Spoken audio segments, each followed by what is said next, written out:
do, damned if I don't. You know I got a girl back home. You got a man, what you want, what you want. What these bitches want from a nigga. Want some DMX shit. I know them other niggas love tricking on some BMX shit, but not me. Now I'm sure you done heard about me. A black star, most deaf quality. Good, so them bad hoes try me. They try me. This is Martin Luther King in the club, getting dubs. With a bad bitch in his ear saying that she down for whatever. In the back of his mind is Generata. And she knows. She knows. And I know she knows. And I know she knows. And deep down she knows. She knows, and I know she knows, and I know she knows. Well, alright.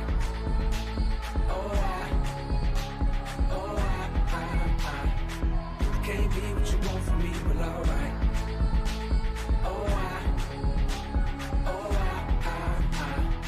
I can't be what you want from me, well, alright. Damned if I do, shit. Damned if I don't. I'm passing up on bad hoes, trying to be the man that she want. What she want? What she want from a nigga? To put a ring on it.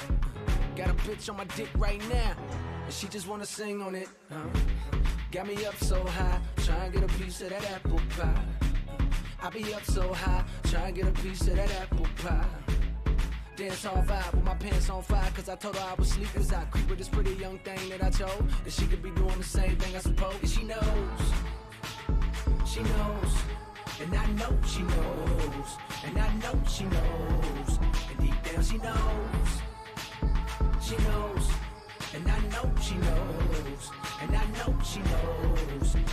Well, alright.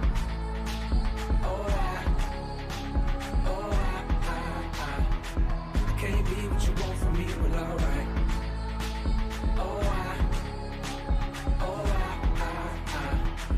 Can't be what you want from me, well, alright. My niggas say turn up, hoes say turn up. Only bad thing about a start is they burn up. Niggas say turn up, hoes say turn up. Only bad thing about a start is they burn up. Rest in peace to Aaliyah. Rest in peace to Left Eye. Michael Jackson, I see ya. Just as soon as I die. Got me up so high, trying to get a piece of that apple pie. I be up so high, trying to get a piece of that apple pie. Got me up so high, trying to get a piece of that apple pie. I be up so high, trying to get a piece of that apple pie. Alright.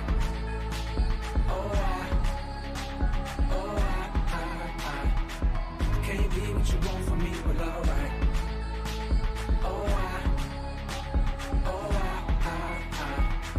Can't be what you want from me, but alright.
Some people like to.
Alors, qui dit études, qui travaille, qui dit taf, je te dis les thunes, qui dit argent, qui dépense, qui dit crédit, créance, qui dit dette, je te dis huissier, qui dit assis dans la merde.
touch it, bring it, yo, pay sis, it, I don't think watch they it, ready for turn this it, shit. leave it, stop, format it, touch it, bring it, pay it, Hey, yo, watch let me it, take turn their it, ass back leave to the it, club stop, real format quick. it, touch it, bring it, pay it, watch it, turn it, leave it, stop, format it, touch it, bring it, pay it, watch it, turn it, leave it, stop, format it, touch it, bring it, pay it.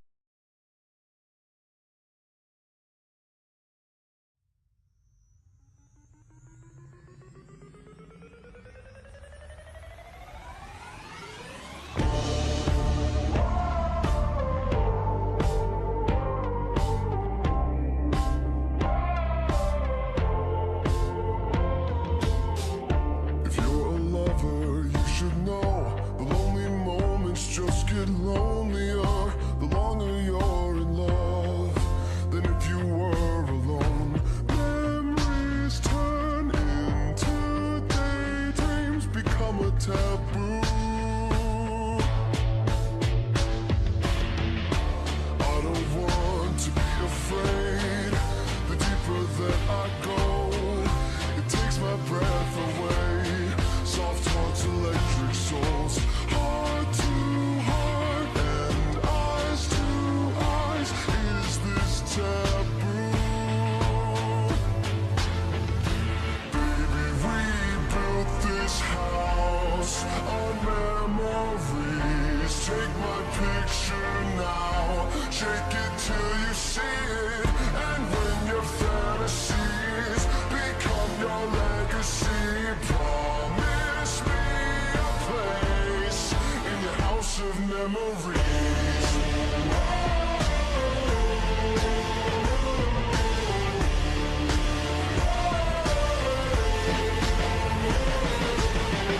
I think of you from time to time, more than I thought I would. You were just too kind, and I was too young to know. That's all that really matters. I was a fool. Baby, we built this house on memories. Take my picture now, shake it till you see it. And when your fantasies become your legacy, promise me a place in your house of memories.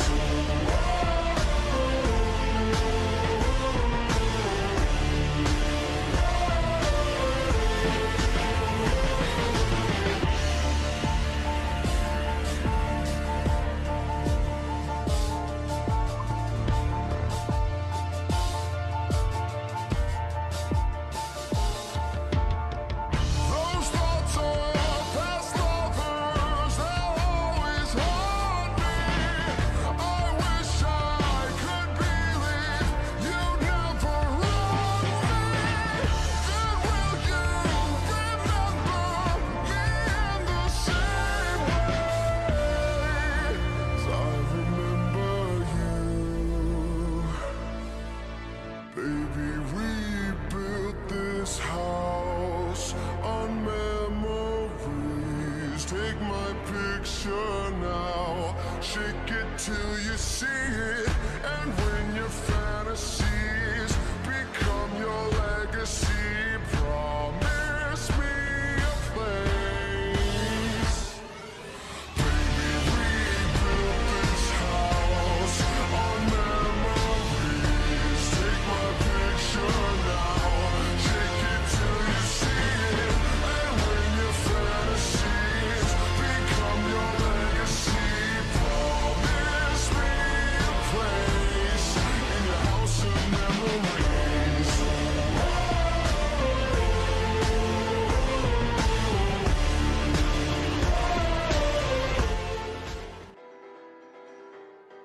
As a child, you would wait and watch from far away, but you always knew that you'd be the one to work while they all play. And you'd lay awake at night and scheme of all the things that you would change, but it was just a dream. Here we are, don't turn away now.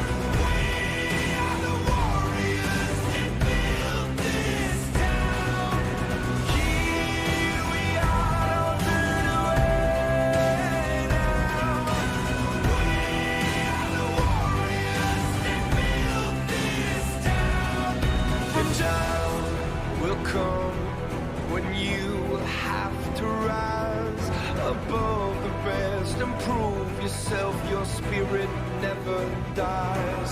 Farewell, I've gone to take my throne above. But don't weep for me, 'cause this will be the labor of my love. Here we are, don't turn away now. We are the warriors that built this town. Here we are, don't turn away now. We are the warriors that built this town. Here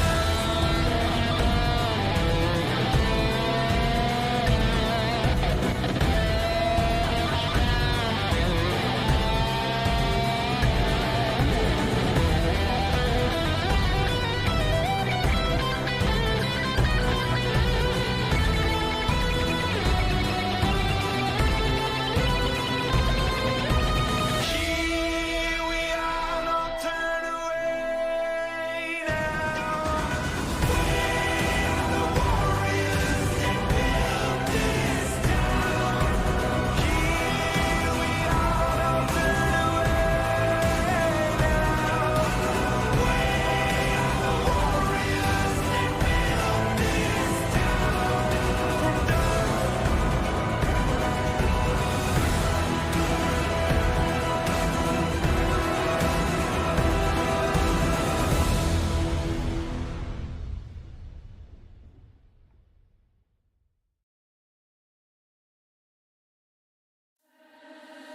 Never get free, lamb to the slaughter. What you gon' do when there's blood in the water? The price of your greed is your son and your daughter. What you gon' do when there's blood in the water?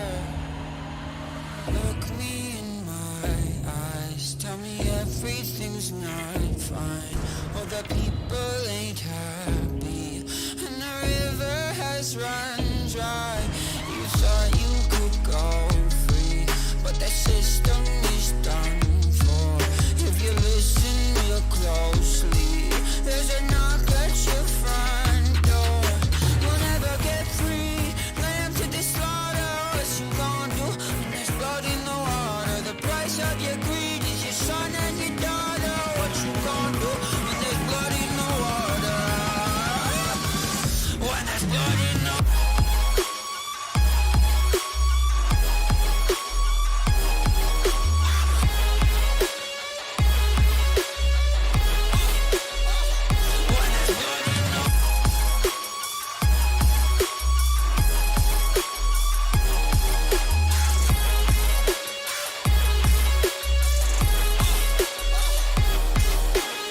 beg me for mercy, admit you were toxic. You poisoned me just for another dollar in your pocket.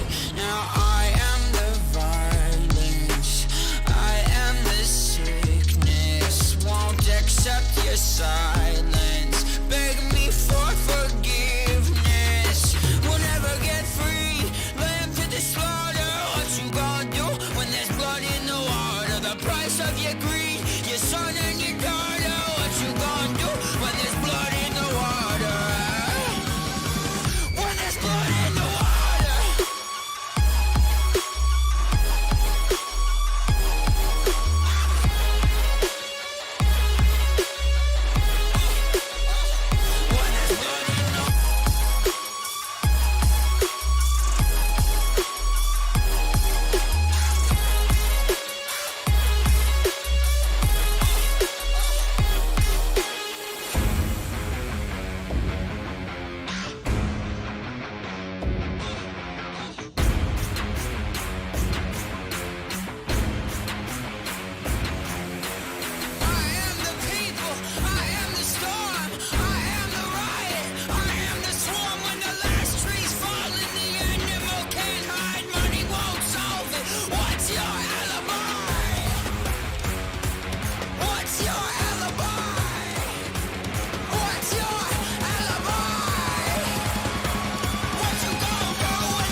royalty. They'll be calling me, calling me. They'll be calling me royalty.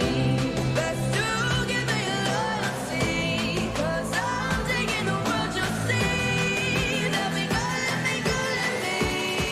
They'll be calling me royalty.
Your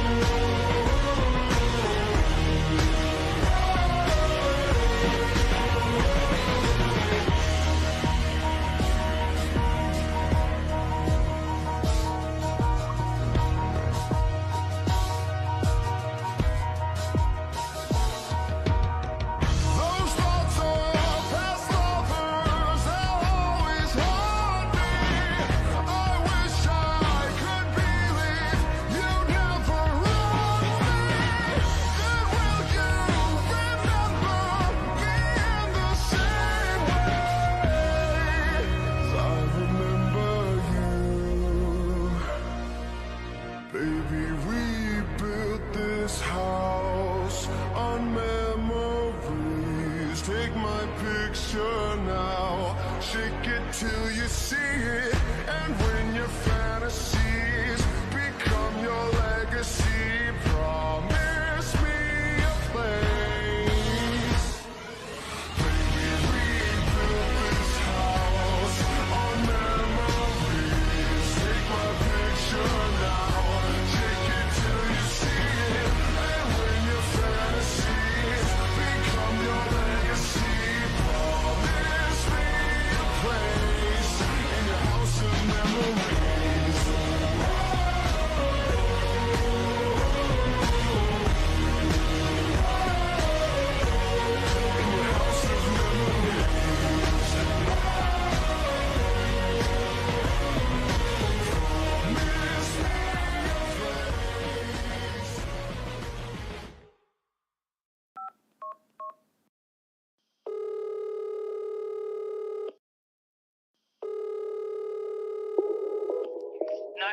What's your emergency? Don't think I can take it.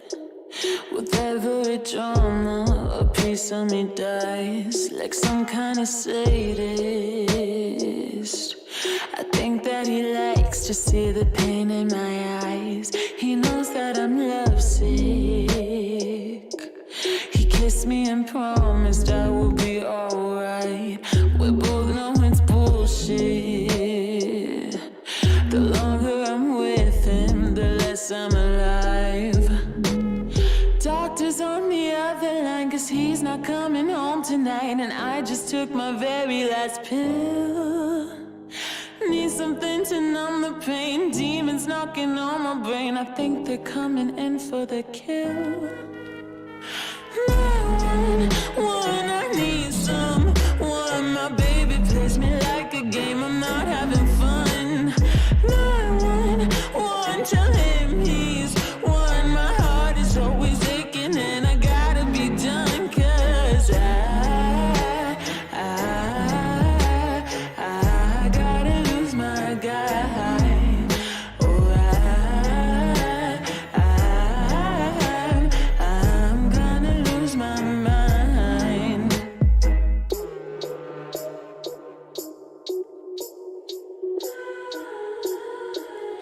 You must think that I'm crazy.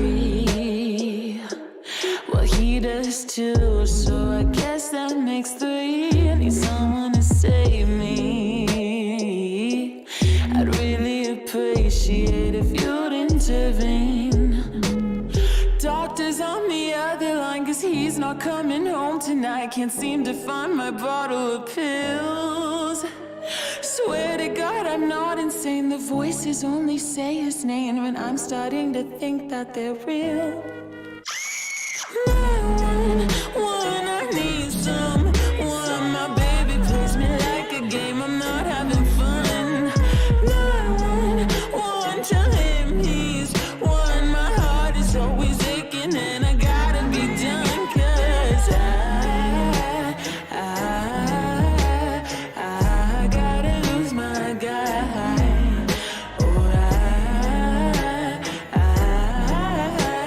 I'm gonna lose my mind.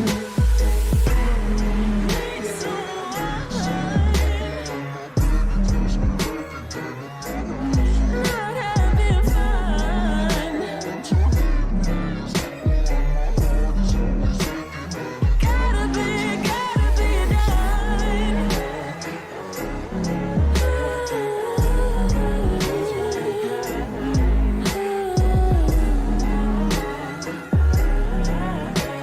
I'm gonna lose my mind.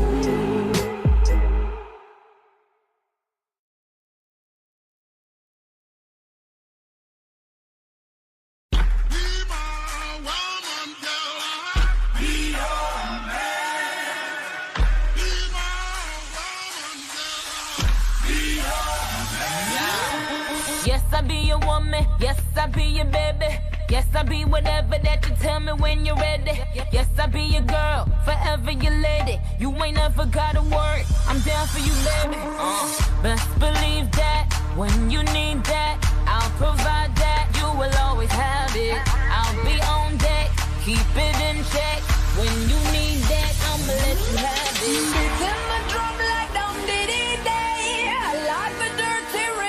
you play. I wanna hear you calling my name like, hey mama, mama, hey mama, mama.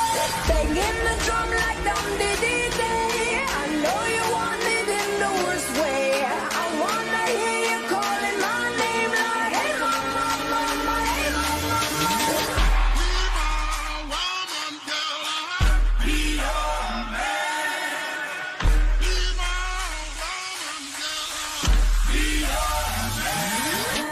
Yes, I do the cooking, yes, I do the cleaning. Plus, I keep the nana real sweet for your eating. Yes, you be the boss, and yes, I be respecting whatever that you tell me, cause it's pain you be spitting. Oh, best believe that when you need that, I'll provide that. You will always have it.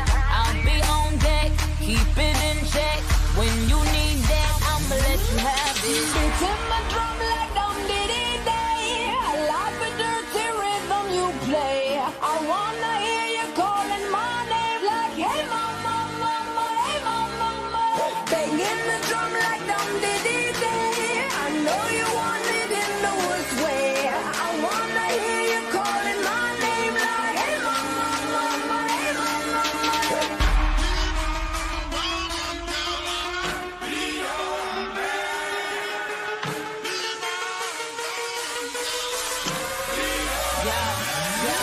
Whole crew got the juice, yo came the truth. My screams is the proof, them other dudes get the juice. So when I speed in the coupe, leaving this interview, it ain't nothing new. I've been fucking with you, none of them niggas ain't taking you. Just tell them to make a you, huh? That's how it be, I come first like debut, huh? So baby, when you need that, give me the word, I'm no good, I'll be bad for my baby.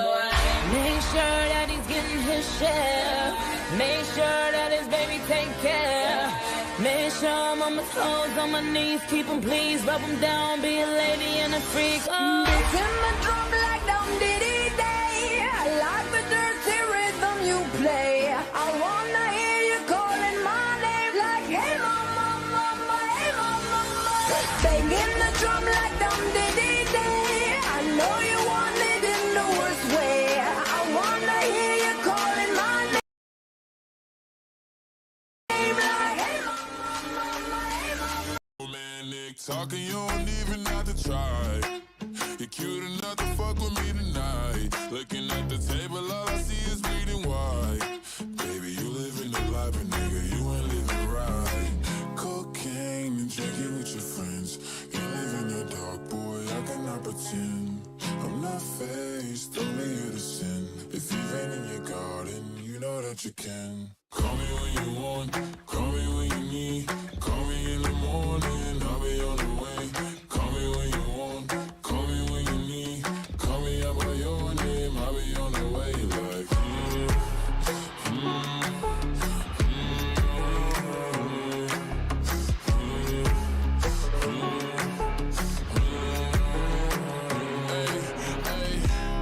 I wanna sell what you're buying. I wanna feel on your ass in Hawaii. I want that jet lag from fucking and flying. Shoot a shot in your mouth while I'm riding. Oh, I mean, a sign of the times every time that I speak. A dime and a nine, it was mine every week. What a time and a climb, God was shining on me. No, I can't leave. And now I'm making hella Italy. Never want the niggas that's in my league. I wanna fuck the ones I envy. I envy. Cocaine and drinking with your friends. You live in the dark, boy, I cannot pretend. I'm not faced, only you to sin. If you've been in your garden, you know that you can. Call me when you want, call me when you need. Call me in the morning, I'll be on the way. Call me when you want, call me when you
probably on the way like call me by your name. Tell me you love me probably call me by your name. I do not care if you're lying.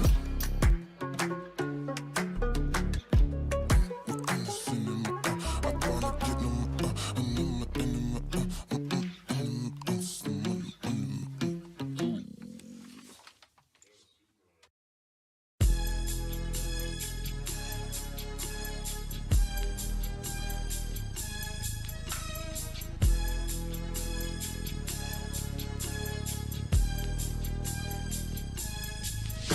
As I walk through the valley of the shadow of death, I take a look at my life and realize there's nothing left. Cause I've been blasting and laughing so long that even my mama thinks that my mind is gone. But I ain't never crossed a man that didn't deserve it.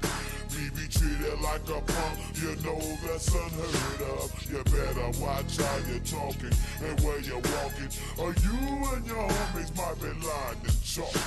I really hate the trip, but I gotta low. As they croak, I see myself in the pistol smoke.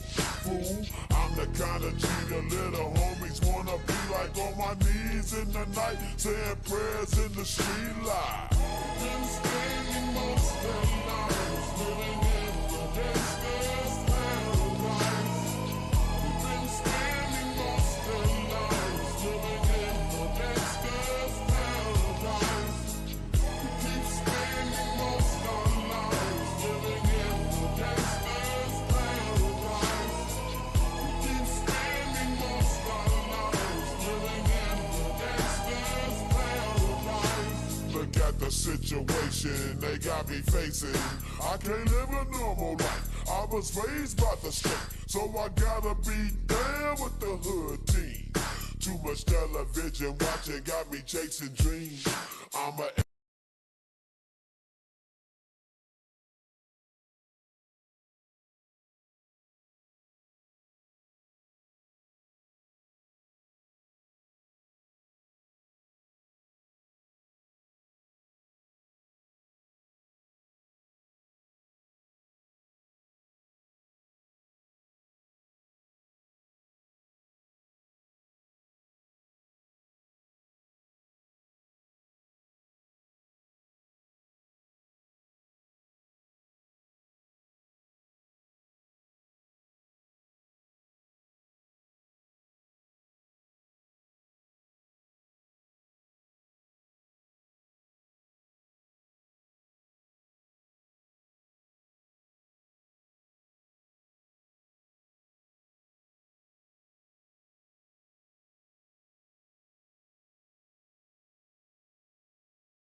educated fool with money on my mind.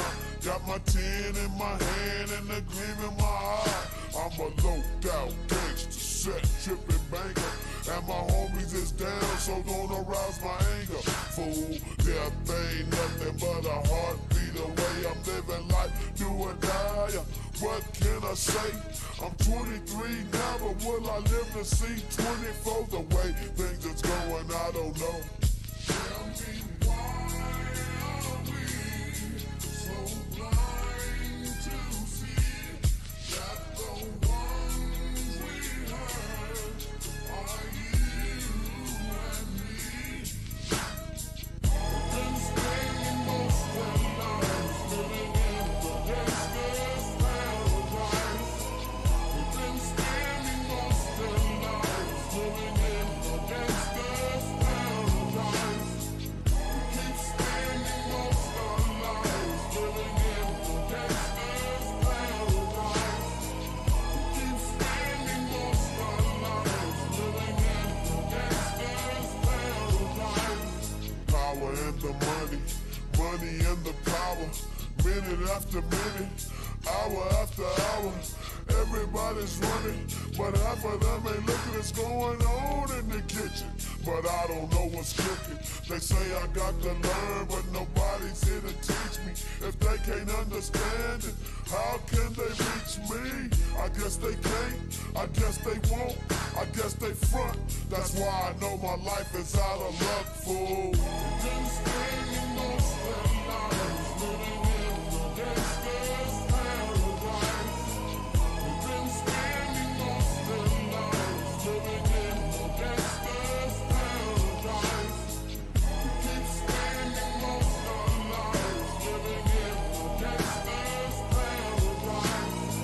We keep spending most of our lives living in the gangster's paradise. Tell me why are we so blind to see that the ones we hurt are you and me? Tell me why are we so blind to see that the ones we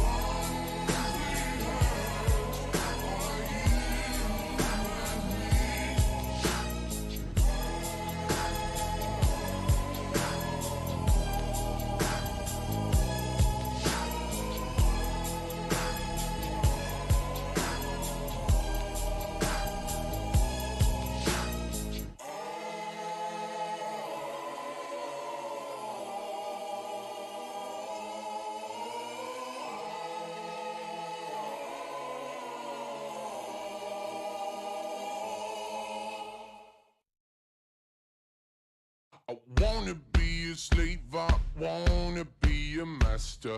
I wanna make your heart beat round like roller coasters. I wanna be a good boy, I wanna be a gangster. Cause you could be the beauty and I could be the monster. I love you since this morning, no, just for aesthetic. I wanna touch your body so fucking electric. I know you're scared of me, you say that I'm too eccentric. I'm crying all my tears and that's fucking pathetic.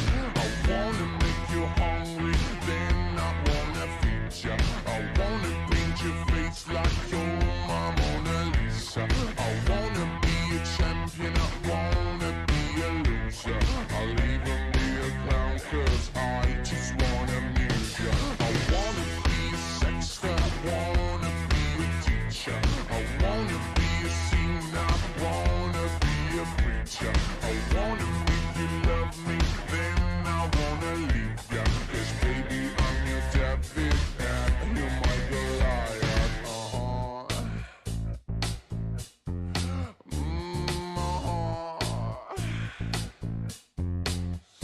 Because I'm the devil who's searching for redemption, and I'm a lawyer who's searching for redemption, and I'm a healer who's searching for redemption. I'm a motherfucking monster who's searching for redemption, and I'm a bad guy who's searching for redemption, and I'm a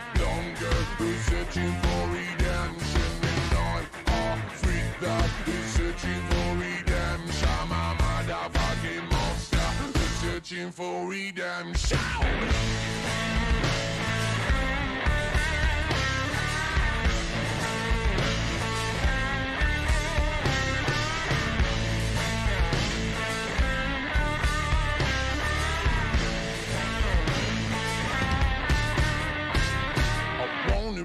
Slave, I wanna be a master.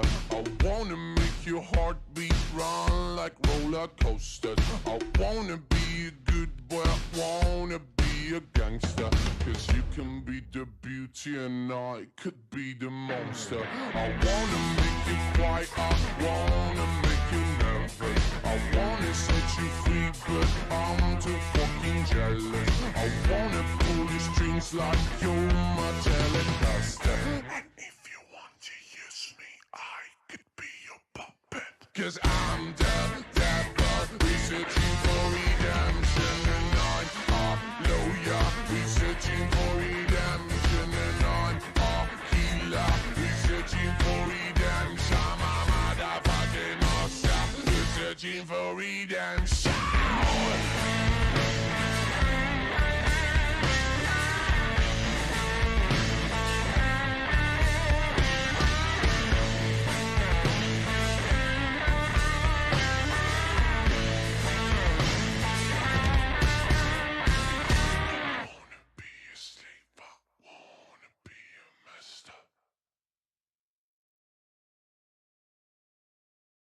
Labyrinth. Do you think I'm stupid? Do you think I'm batshit crazy having you on my mind? Do you think I'm helpless? My algebra gon' equal you every time. Do you think I'm calling? Do you think I'm calling out your name every night? Girl, I've fallen for you. Oh my God, baby, baby, don't you see?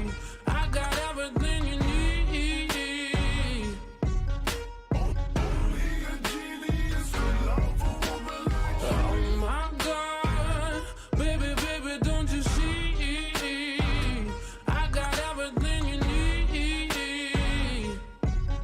Only a genius could love a woman like you.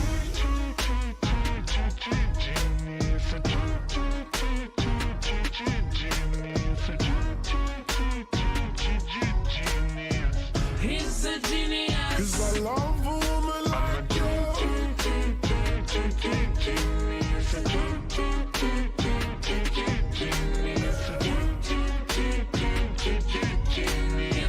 He's a genius. 'Cause I love a woman like you.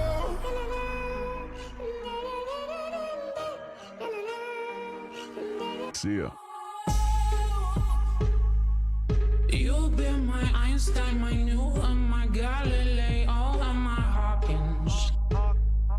Boy, put the pep in my step, put your arm on my neck while I'm walking.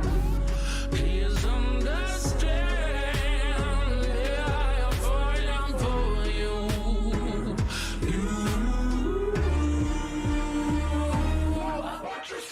Oh my God, baby, baby, don't you see? I got everything you need. Only a genius could love a woman like And oh my God, baby, baby, don't you see? I got everything you need. only a genius could love a woman like me.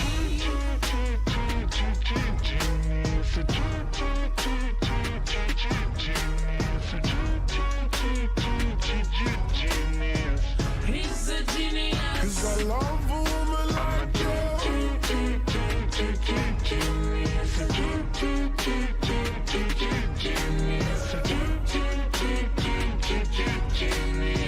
He's a genius. 'Cause I love a woman like you.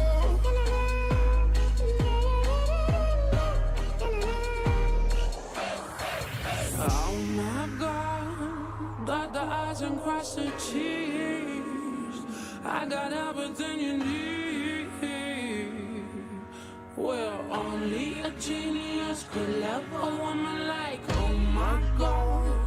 You're the lock and I'm a key. I got everything you need. Well, only a genius could love a woman like me.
Friends called him stupid and his brothers called him gay. Emptied all the bottles till the pain went away. Whiskey was his friend, he didn't have another. Wicked in his vice, his real lonely lover. Smoked a pack or two, it never was a problem. Popped a pill or two, they really made him blossom. Take a sip, take a sip, take a sip. And I trip, and I trip, and I trip. And I'm like, run your bitch, run your bitch, run your bitch. Counterfeit, hypocrite, holy shit. Once upon a time in a land far away, there lived a little boy and he cried all day. Playboy bunny magazines would never get them laid. He downed another bottle till the pain went away. Whiskey was his friend, he didn't have another. Wicked in his vice, his real lonely lover. Smoked a pack or two, it never was a problem. Popped a pill or two, they really made him blossom. Take a sip, take a sip, take a sip. And I trip, and I trip, and I trip. And I'm like, run your bitch, run your bitch, run your bitch. Counterfeit, hypocrite, holy shit. Take a sip, take a sip, take a sip. And I trip, and I trip, and I trip. And I'm like, run your bitch, run your bitch, run your bitch. Counterfeit, hypocrite, holy shit. Everybody gets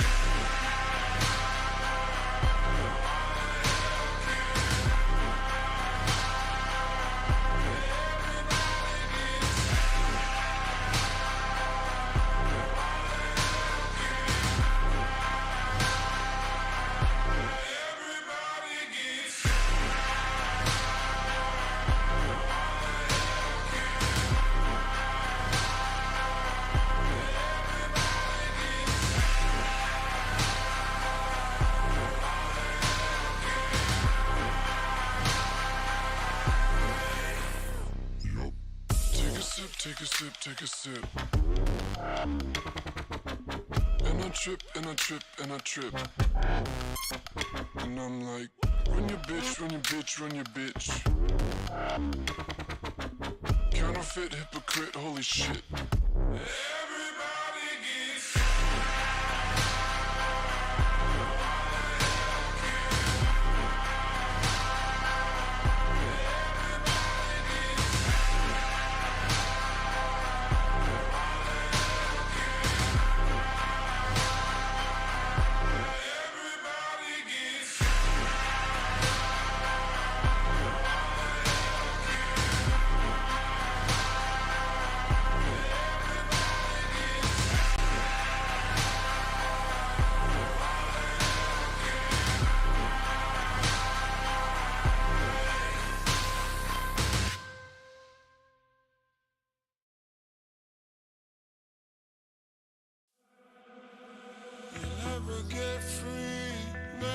the slaughter. What you gon' do when there's blood in the water? The price of your greed is your son and your daughter. What you gon' do when there's blood in the water?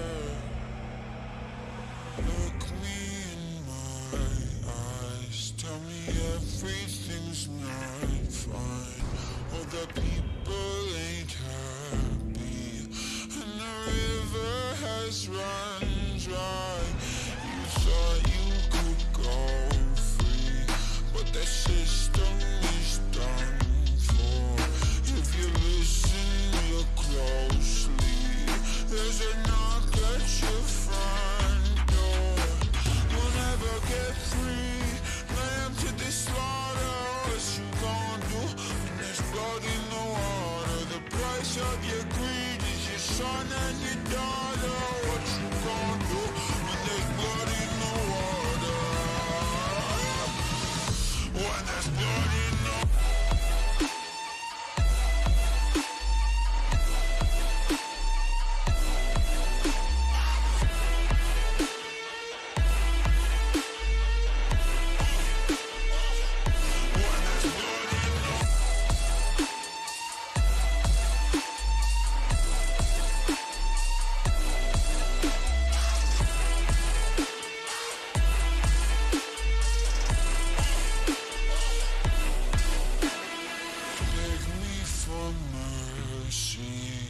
admit you were toxic.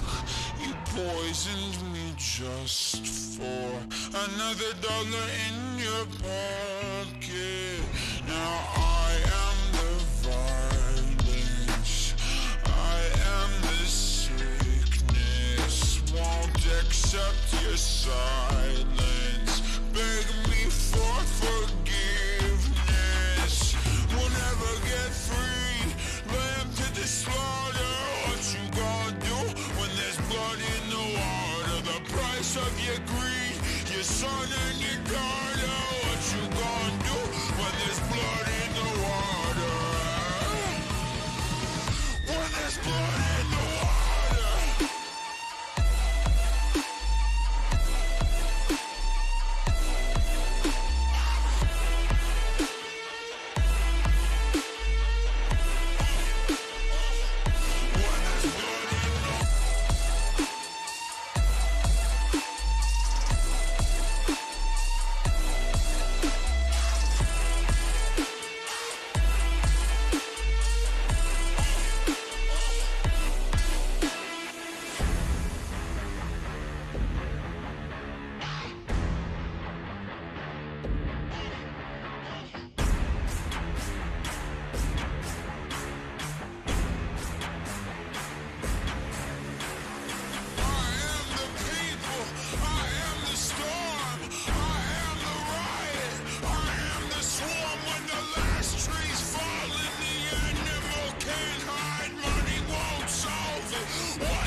Welcome to our freak show, come meet my monsters.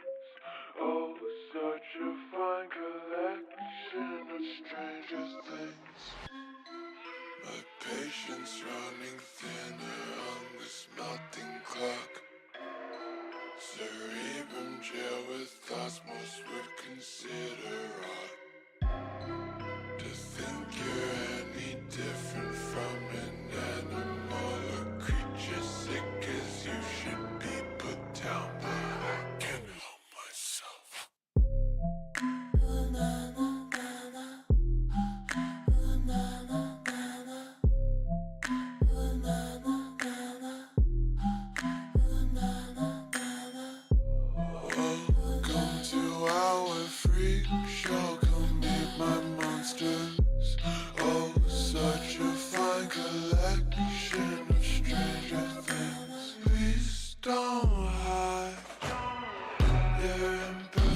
emotions nature took to try to make the man in white. No, I don't mind.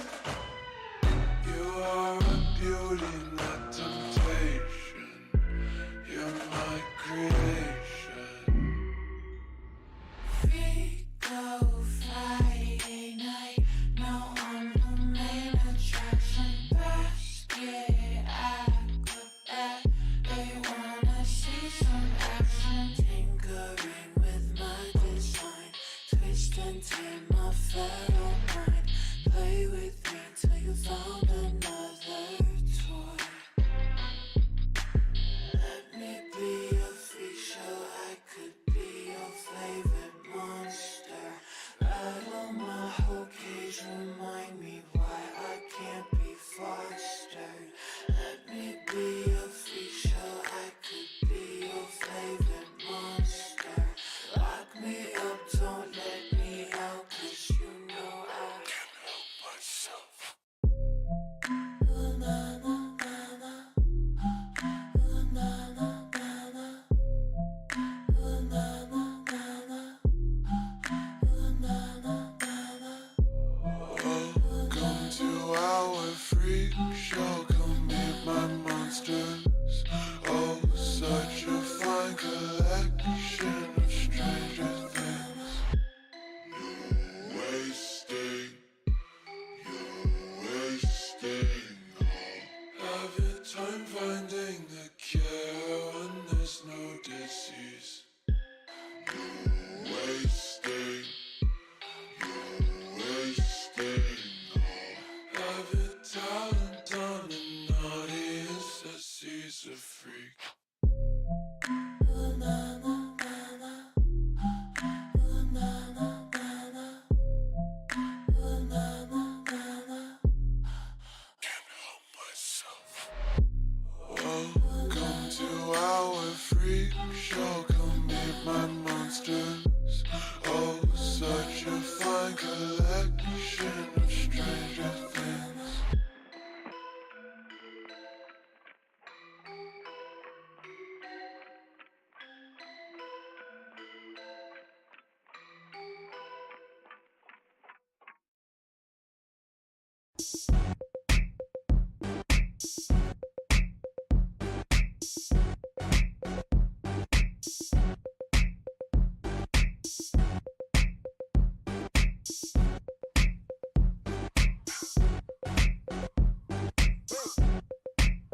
I'm bringing sexy back.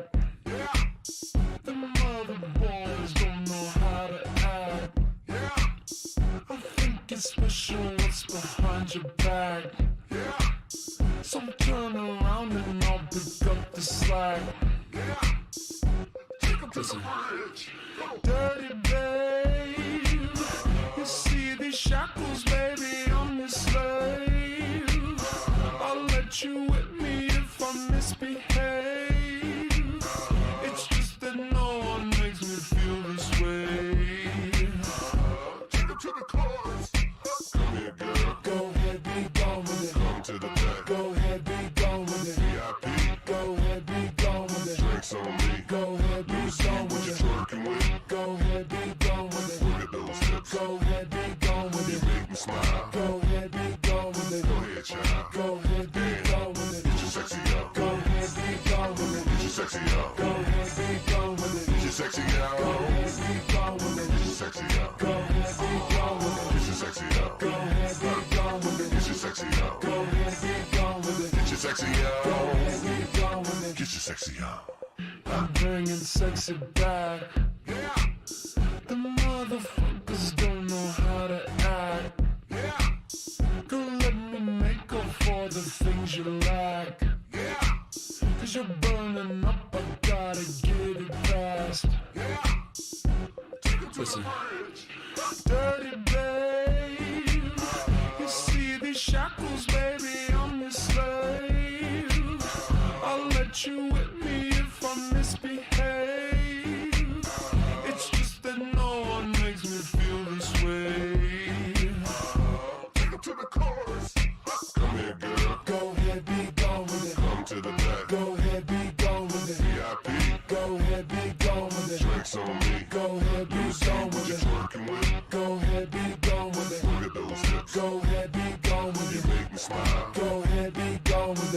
child. Go ahead, be gone with it. Get your sexy out. Go ahead, be gone with it. Get your sexy out. Go ahead, be gone with it. Get your sexy out. Go ahead, be gone with it. Get your sexy out. Go ahead, be gone with it. Get your sexy out. Go ahead, be gone with it. Get your sexy out. Go ahead, be gone with it. Get your sexy out. Go ahead, be gone with it. Get your sexy out. You ready? You ready? You ready? Yeah. I'm bringing sexy back. Yeah. You motherfuckers watch your eye attack. Yeah. If that's your girl, better watch your back. Yeah. Cause she'll burn it up for me, and that's a fact. Yeah. Take her to the chorus.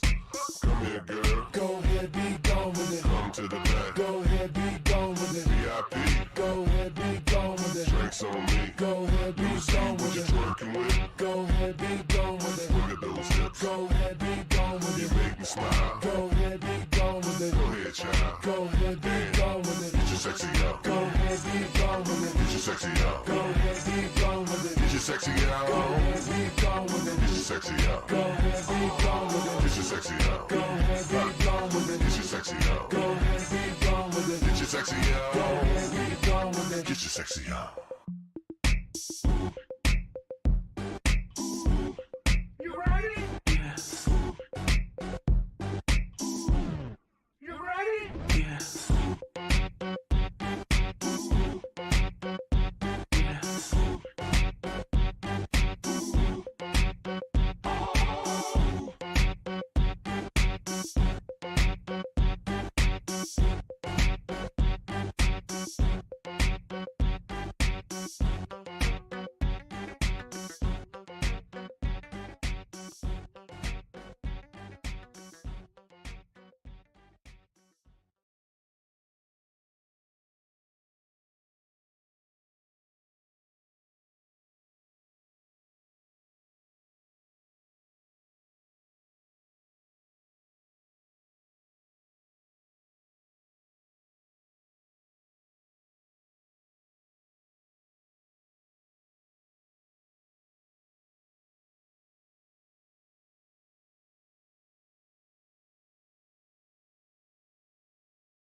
but I see through you.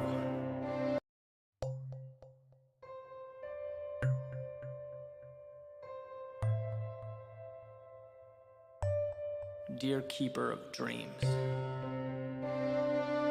I know who you are.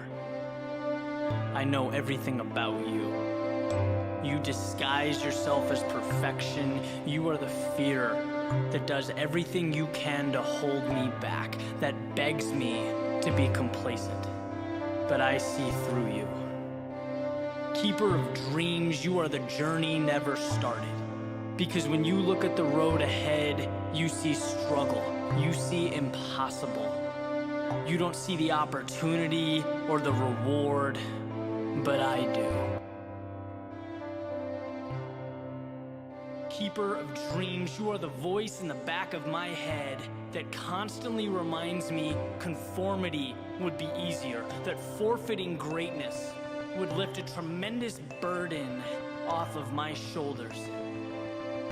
But I live for that burden.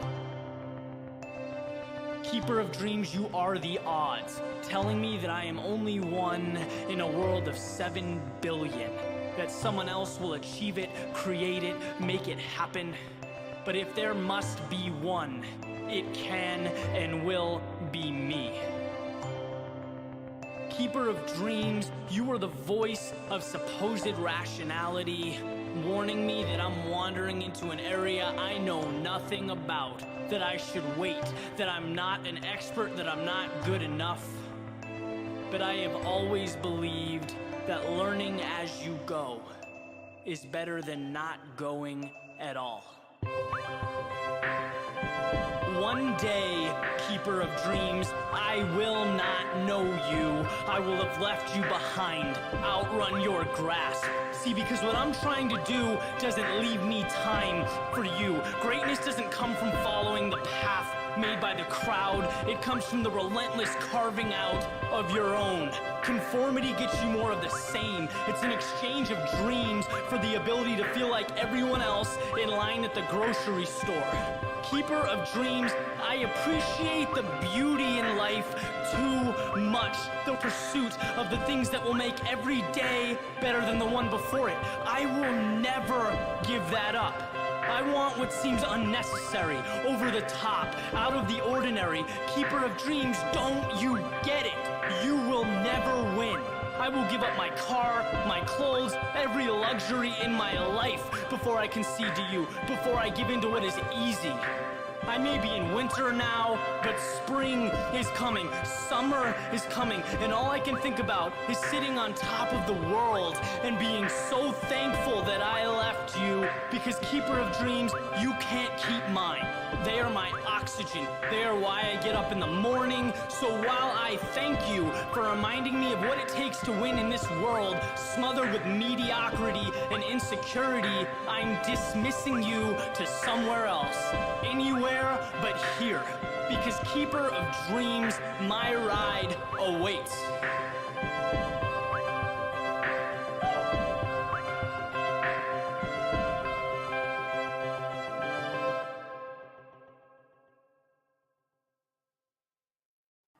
I was thinking this morning about a conversation I had with my grandfather.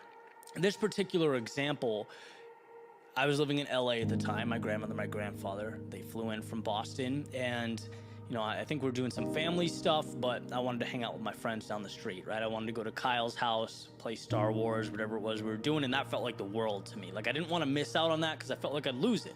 If I wasn't there, I'd lose something. And I remember him taking me from the kitchen to the living room and being like, Eddie, you have to relax.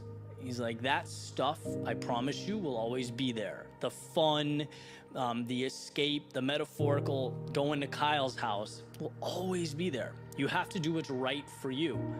And then when you need that, it's there. It was almost like all the nuance and the detail is reacquirable. And why I'm bringing this up, and it's a little bit of a pivot, but, you know, I've seen throughout my life, right, personally, this sort of loss aversion, like I mentioned a few days ago, where you don't want to leave a bad situation because you fear that the very basic boxes that you've checked, you can't get them back, right? It's like you can have a job that's you're not satisfied, you're unfulfilled, there's nothing great about it, you've lost your sense of self, your purpose, but you're getting a paycheck, right? Or, you know, at least you have some direction in the day or in your life. You can say who you are. There's some identity. There's some very basic boxes. You're not happy, but the basic boxes are checked. And what you fear is if you leave in pursuit of something different, maybe you can't check those boxes again, right? Or you're in a relationship and it's like, it's not right. And you know in your core it's not right. But there's very basic boxes that are checked, right? You're not alone, you're with someone, there's some predictability in your life. Like, it'd be tough to lose those things. And so that's really the essence of what I want to say, right? Having the self-belief and the self-trust, because that's really what it comes down to understanding that if you move into the unknown, you can recreate those things. You can check those basic boxes off. But if you don't have the courage to move out of that situation, you'll be shackled to a world that's not really meant for you, right? So like the job thing. And by the way, I always worry about saying this because there are people that love their jobs. I'm never ever knocking a 9-to-5. Like, it's just my thing. Right? That was, for me, I felt so constrained, and I'm just such a, like, I love to be creating and sort of out on the fringes. That's just like what motivates me. That's not how everyone works. So I don't want this to be interpreted as me bashing a 9-to-5. It's just my story. But like, I realized that I could have walked away, come back in a year after living in like Thailand, and things would have been exactly the same when I got back. Right? I could have got a similar job. I could have found ways to check off those same boxes, right? Those foundational things, they're reacquirable. Just like the relationship thing, right? It's like, if it's not right for you, there's 8 billion people in the world. 8 billion. You think one of those doesn't share your value system? One of those you can have fun with, hang out with, relax, enjoy yourself, improve your life? Like, of course you can. But you're worried about losing the very basics, the very basic boxes that you've checked. And it's like you have to have the courage and self-belief to walk away from those things. You have to believe in yourself enough to know that you can recreate a reality, right? With a similar foundation, but with the things on top of that that make you happy, make you feel alive. You know, like I'm prone to do, I found a random internet quote today. It says, "I am learning to love the sound of my feet walking away from things that are not meant for me." And it's that simple, right? You can never get where you're going if you're shackled to the things that don't move you, right? If you're staying in a place of discontent. And the message is simple, right? Believe in yourself, trust yourself. Right? There's nothing in your life that you can't reacquire or rebuild. But what you'll miss if you stay in that place is the opportunity, the upside, the people that will change your life, the places that you've never seen, the experiences, the journeys that make life worth living. The upside is just too high.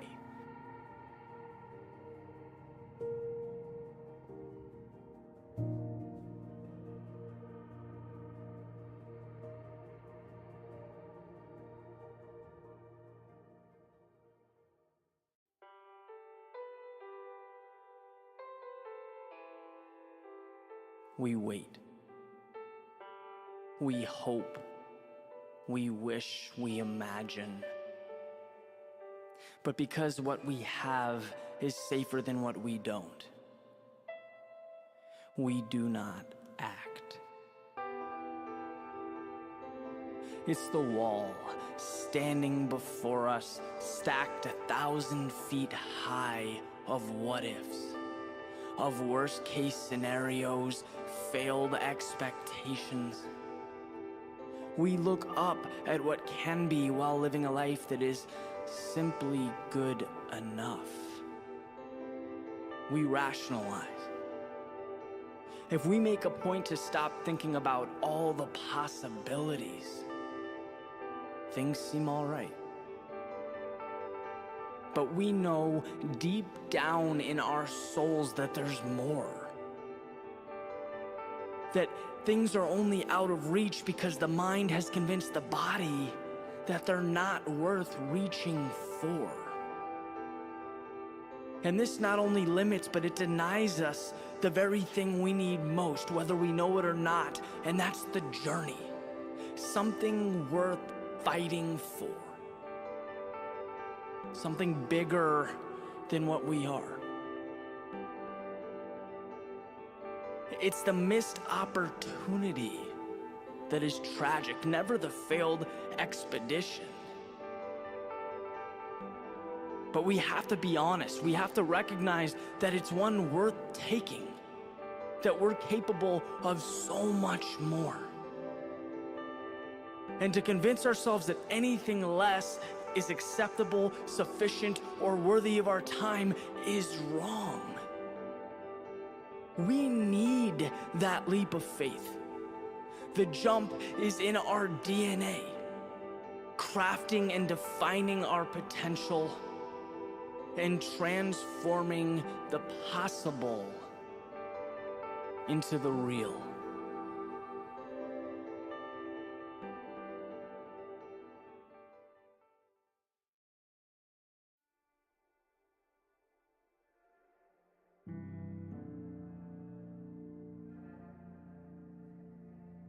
She had a picture framed on the table that said, "Make today amazing."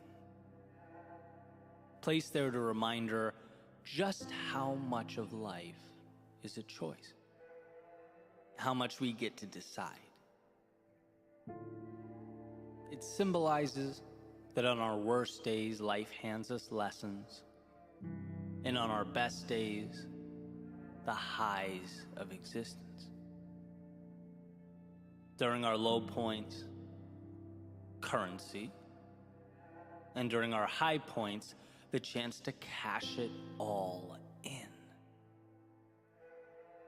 Yeah, make today amazing. Because today's are few and far between. Today's are not an inconvenience, nor an obligation. Today's are what it's all about. Today is the big show. The answers we look for. The destinations we long for. Today is a place of dreams. That is, if you choose to leave room in your world for dreaming. Today is the beginning of wherever next is for you. A chance to see the new and normalize it. To stretch, to reach further out and pull impossible a little closer into your orbit. You can do that. And while one often can't control what they are given, they can control what becomes of what they are given. Like architects and designers engineering what will be and what the malleable world around them will become. When one raises their standards, life seems to accommodate. Because believing it means acting the part, means making the changes, means the external world makes room, means your identity is reinforced, and so the cycle goes. By making today amazing, you are making yourself more. Decisions are the beginning of all things. See, very rarely is the tool in and of itself the differentiator. It's the vision that pulls us through. And if you take something arbitrary, say a hammer, there's no way to, based upon its existence, determine what it will mean or what will become of it. A hammer can be an agent of chaos. It can smash and shatter and destroy. It can be the thing used to tear down. Or it can be what builds. It can connect. It can alter and redefine so that something, when all is said and done, is brought into an existence that never was. It was never the tool. It was how the eyes viewed the tool. It was the vision that designated the roles that made today amazing. And the reason we all need this reminder, as far as I can tell, is because the difficult things just so happen to be the meaningful things. Because we are fighting not against some little rule or idea we picked up along the way. We are fighting against our DNA, against thousands and thousands of years of evolution. Because the fear that kept our ancestors alert and alive now in a totally new world keeps us contained and our talents minimized. The approval of others that kept us safe and secure as we once traveled the landscape in small groups, hunting and gathering, well, now it keeps us needlessly looking over our shoulders and craving acceptance. The unknowns that kept us out of the dark cave with the predator living in its shadows now keeps us confined, looking out at life's potential through self-made windows. We need to be reminded to make today amazing, because those things are quite the adversaries. Because our default is to just let the ship sail. Our default is to simply survive. After all, that is the standard and the rule by which living things abide. Make it another day. But I believe you are more than a living thing. The godlike ability to not just exist in a world, but create new ones is a miracle, both a blessing and a responsibility.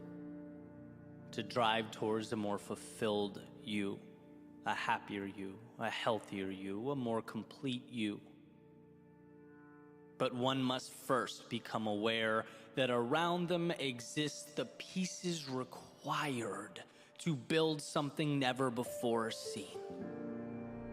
The vehicle to those far-off places that were once only dreams, thoughts, illusions. I've always believed that if it means something to you, it's not stupid. It warrants exploration.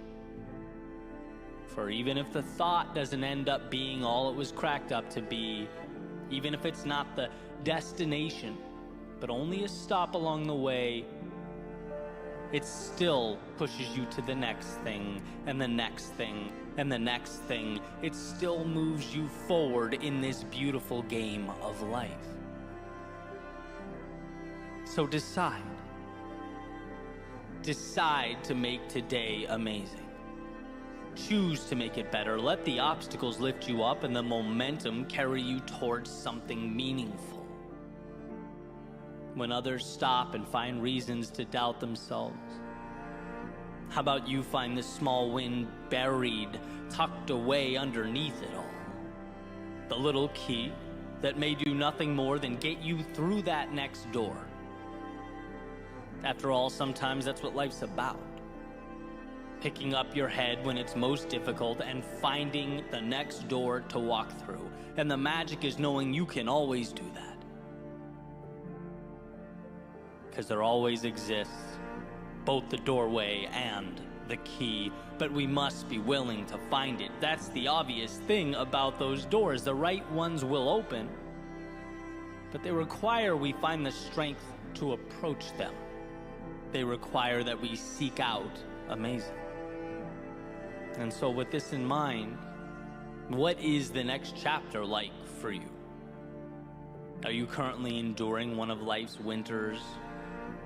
Are you navigating those inevitable valleys of despair, in which the value is in finding that single ray of light amidst the storm? Looking within yourself for the courage to take one more step forward, and another, are you seeking out that spark that will reignite the fire in you? Because it's there, so long as you choose to make today amazing. Maybe you've climbed yourself out. Maybe you're looking for whatever's next, the new evolution, seeking to follow your heart and continue the beautiful progression that is life. Let the external world support that vision. Choose to see the detail not as trivial, but as the answers. The tools that will lift you up and support what you are building, it's there. She had a picture framed on the table that said, "Make today amazing." Placed there to remind her how much of life is a choice. Because in a world of options, what a gift to choose the journey of a lifetime. What a ride that awaits, so long as you decide to step in.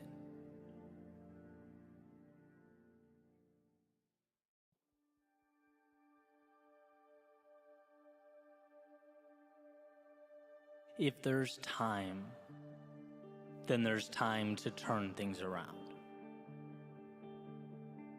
If there is a tomorrow, then there is hope today. The only have-to-bes in life are the ones we prop up and adhere to. And how interesting that oftentimes we don't even realize we're the ones holding them up. There's a simple question that I like to ask as the sun comes up and the coffee brews.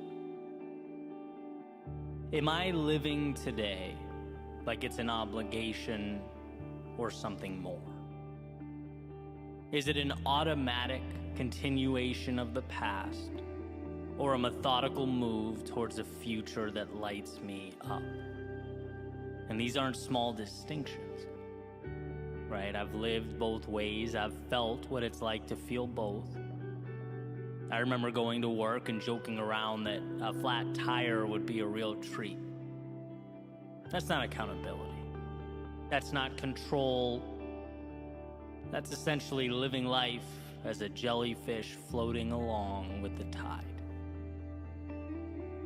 And while the lack of required output, innovation and planning may have felt like a win in the moment, or a burden lifted off my shoulders at the time, it deprived me of that which resides in the soul of every human being alive. Purpose.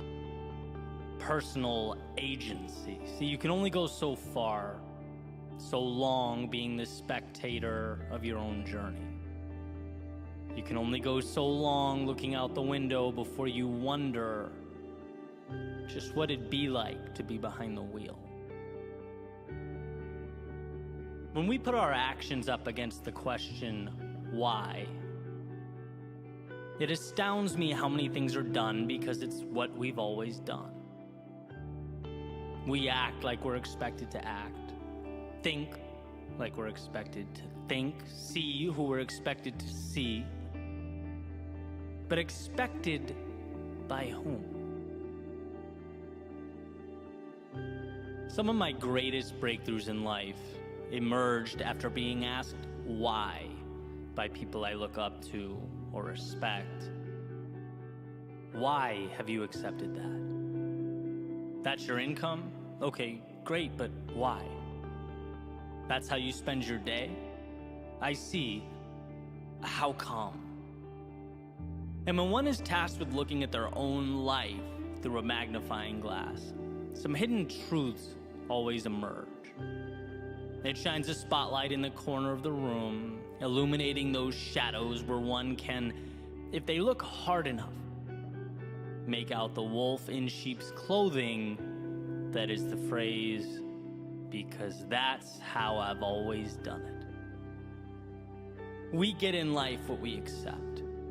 We are what we allow ourselves to be, and if we don't ask ourselves which mountain is worth climbing, which ocean is worth crossing, we simply float with the tides. We're at the mercy of the winds. We forfeit the mastery over our own lives that awaits if we're willing to take that wheel and navigate. So here are a few things to take with you. First is you are bound by nothing. The parameters you exist between are of your making. You can get in that car and drive. You can walk away and begin something new. You can entertain that vision that's been conveniently tucked away in the back of your mind. Understand that to not go is fine, but it's a decision. And perhaps a decision you'll wish you made differently. And second, difficult today liberates you tomorrow. It's easier to observe. It's easier to say how you wish things were. After all, stepping out into the fast-paced, chaotic world is tough. It's scary, it's unpredictable, but it's where you find yourself and the path that's calling your name. It's beyond the pins and needles, emerging as one jumps into the cold water, that they're able to find that evolution. If there's time, then there's time to turn things around. If there is a tomorrow, then there is hope today.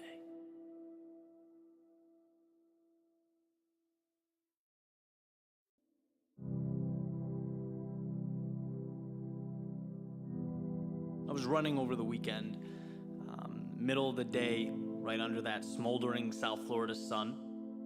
I was doing about a 3.7 mile stretch, which is one of 6 or 7 legs I was doing for the ultra marathon that day, against the clock, fighting the heat, starting to really suffer, which is the perfect environment for the thoughts that we don't want to let in. It's where we engineer compromise, create excuses, and I've been running all morning. So as I got more and more tired, my mind inevitably started looking for a way out, rationalizing, slowing down. I think everyone's been there, right, in one way or another. And after wrestling with this for about a mile, I came to a realization. I'm doing too much. Not physically, but mentally. Building cognitive enemies, creating complexity. See, when you're uncomfortable, when you're in pain, things become incredibly convoluted. They seem chaotic. Lack of clarity, at least for me, it creates anxiety. But that light bulb moment was, during that leg, running to Key West at 12 p.m. with miles to go and questions unanswered, that there's nothing complex about the situation, no mystery to resolve or riddle to figure out. In fact, on paper, this is one of the easiest things I have ever done. Why? Well, because all I have to do is not stop. That's it. Do nothing. Keep this pace, one foot in front of the other. That's my only task. No rabbits out of hats. I don't need to create the unthinkable. No, there in that moment, all I had to do was not stop. And that meant really that the heat didn't matter, that the distance didn't matter, that the world didn't matter. Those are details far too complex for me right now. In that moment, they're way above my pay grade. I'd boiled the objective down into the simplest of tasks, embarking upon the easiest thing I'd ever done, simply moving forward. And I started thinking about the things I'd accomplished in my life that I'm proud of, being knocked down, getting back up, fighting for what I believed in, creating, searching for answers. And now, here, I'm really gonna entertain the thought that I can't simply move forward. I'm gonna be upset that this pace doesn't feel like lying in a bed of feathers. No, I like simple. I love simple. Simple equals clarity, equals progress, equals happiness. Who cares what's around the corner? Because knowing that won't mitigate the next 10 steps I have to take. And eventually, that's exactly what I did. I started counting my steps in groups of 10 because that was really all that mattered. And like all things, before you know it, you look up and the storm has passed. And I got to the end where my teammates waited with water and cold towels, and I got there without abandoning my one mission. Not by an act of heroism, but by thousands of little acts that will remain unseen forever, that will disappear into the universe. I simply carried on a mission that I hold dear. My favorite quote, an old coach of mine used to always remind us, sometimes success is simply hanging on when others are letting go. That's it. That's all. That's everything. Because we're so inclined to overlook that simple truth because we think big results require monumental action. And when you're exhausted, when the miles ahead feel like a huge task, we dig deep for huge solutions. But the answers are not huge, they're minuscule. They're little things that make big things. And when I think back to my youth, my childhood, the times I've given up or been discouraged, it was always because I didn't immediately cross the finish line or hit the home run right away. I didn't get the immediate answer. But I can look back now and just think, if I realized that a walk or a single every day takes you to the moon, that it's not about the miraculous, it's about simply carrying on, which becomes the miraculous. See, we can't let ourselves be lured in by the guise of immediate triumph or false expectations. No, let's remember that anyone can simply move forward. Anyone can take one more step, and that's all that's required of you. That's all you can do. Breathe, compose yourself, take that very next step, because if you can do that, the big picture things, they materialize. You start crossing finish lines. Balls start leaving the park. Little victories accumulate and evolve. Life changes. Do not miss what matters. Don't overlook the simplest of things, because that's what ultimately carries us home.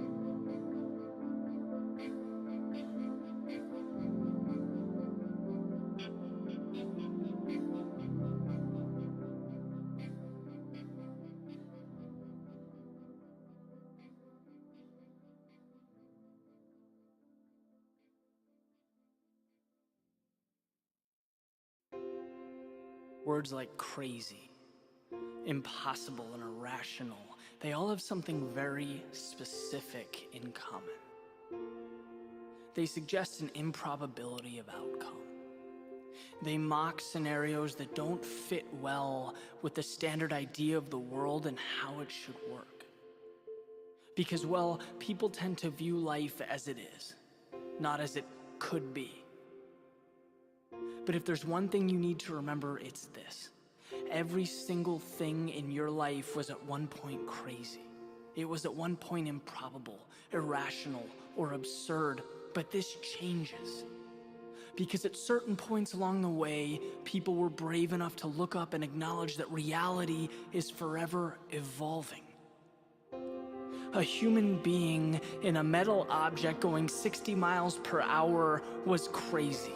Flying from destination to destination through clouds was crazy. Communicating instantaneously across the world was crazy. If your idea or your dreams aren't crazy, you're simply thinking too small.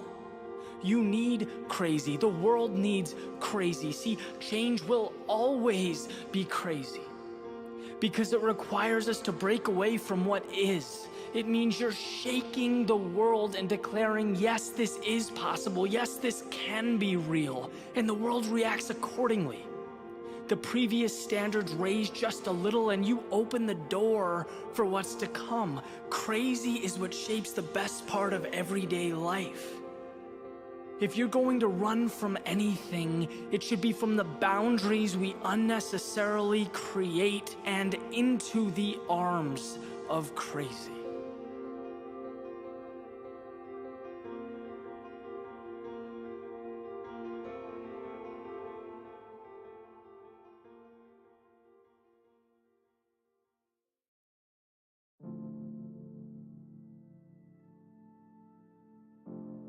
Around 2011, I hurt my left arm and had to get surgery. So for a while, I was pretty limited as far as what I could do with my upper body. And that's really when I fell in love with running.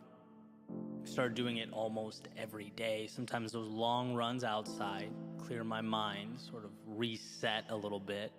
And sometimes I'd mix it up, hop on the treadmill and do my favorite workout, which was a pyramid, right? Where you break 10 minutes into 4 segments, 4, 3, 2, and 1, increasing in intensity with each segment, and then you start over. And that's where this whole idea comes from. It's this treadmill workout that I want to talk about, because there's a little ritual I picked up that I still implement to this day, and it was simple. At the very end of my workout or my run, I would always add 22 seconds. My lucky number twice, 2 and 2. So for example, if I told myself, the workout's going to be, 3 pyramids or 30 minutes, I would stop running at 30 minutes and 22 seconds. And if I told myself it was going to be an hour, I'd stop at 1 hour and 22 seconds. Always tacking on that 22. And I don't really remember the first time I started doing it or even why. But like so many things, that 22-second period organically became a habit. Sort of evolved to take on a life of its own and would come to symbolize for me a little challenge. The idea that the end is never really the end. And no matter how tired I was or how bad I wanted to stop, especially when you can see that finish line in reach, I could always squeeze out a little more. Like there's always something extra to give. And you could certainly go down that 22-second rabbit hole, right? Just 22 more seconds. And then you finish that and you realize you can do just 22 more and just 22 more. It's like this never-ending spotlight into how incredible we are as humans. That our stopping points almost always are constructed. Rarely is there not an extra 22 seconds or 22 somethings we can endure. And not only that, I think there's a case to be made that our growth occurs in that final push. There's a ton of value, hidden away in there. The stretching of the mind and body, the last rep that breaks down the muscle, the last few seconds of that run that force the lungs to work their hardest, exhausting that last bit of energy and focus, studying for an exam. Maybe that's where you confirm your comprehension and understanding of the subject matter. It's like when we are pushing ourselves just outside the limits we drew up, we are simultaneously expanding those limits. And so over the years, I've adopted that mentality. And I look at myself in the mirror now and I can see it. I'm not the same person I was a decade ago. Those little decisions to add on 22 seconds, they stack up, and they stack up in a unique way. Because it's not necessarily about the time. It's not the same benefit that, say, an hour every morning at the gym would bring.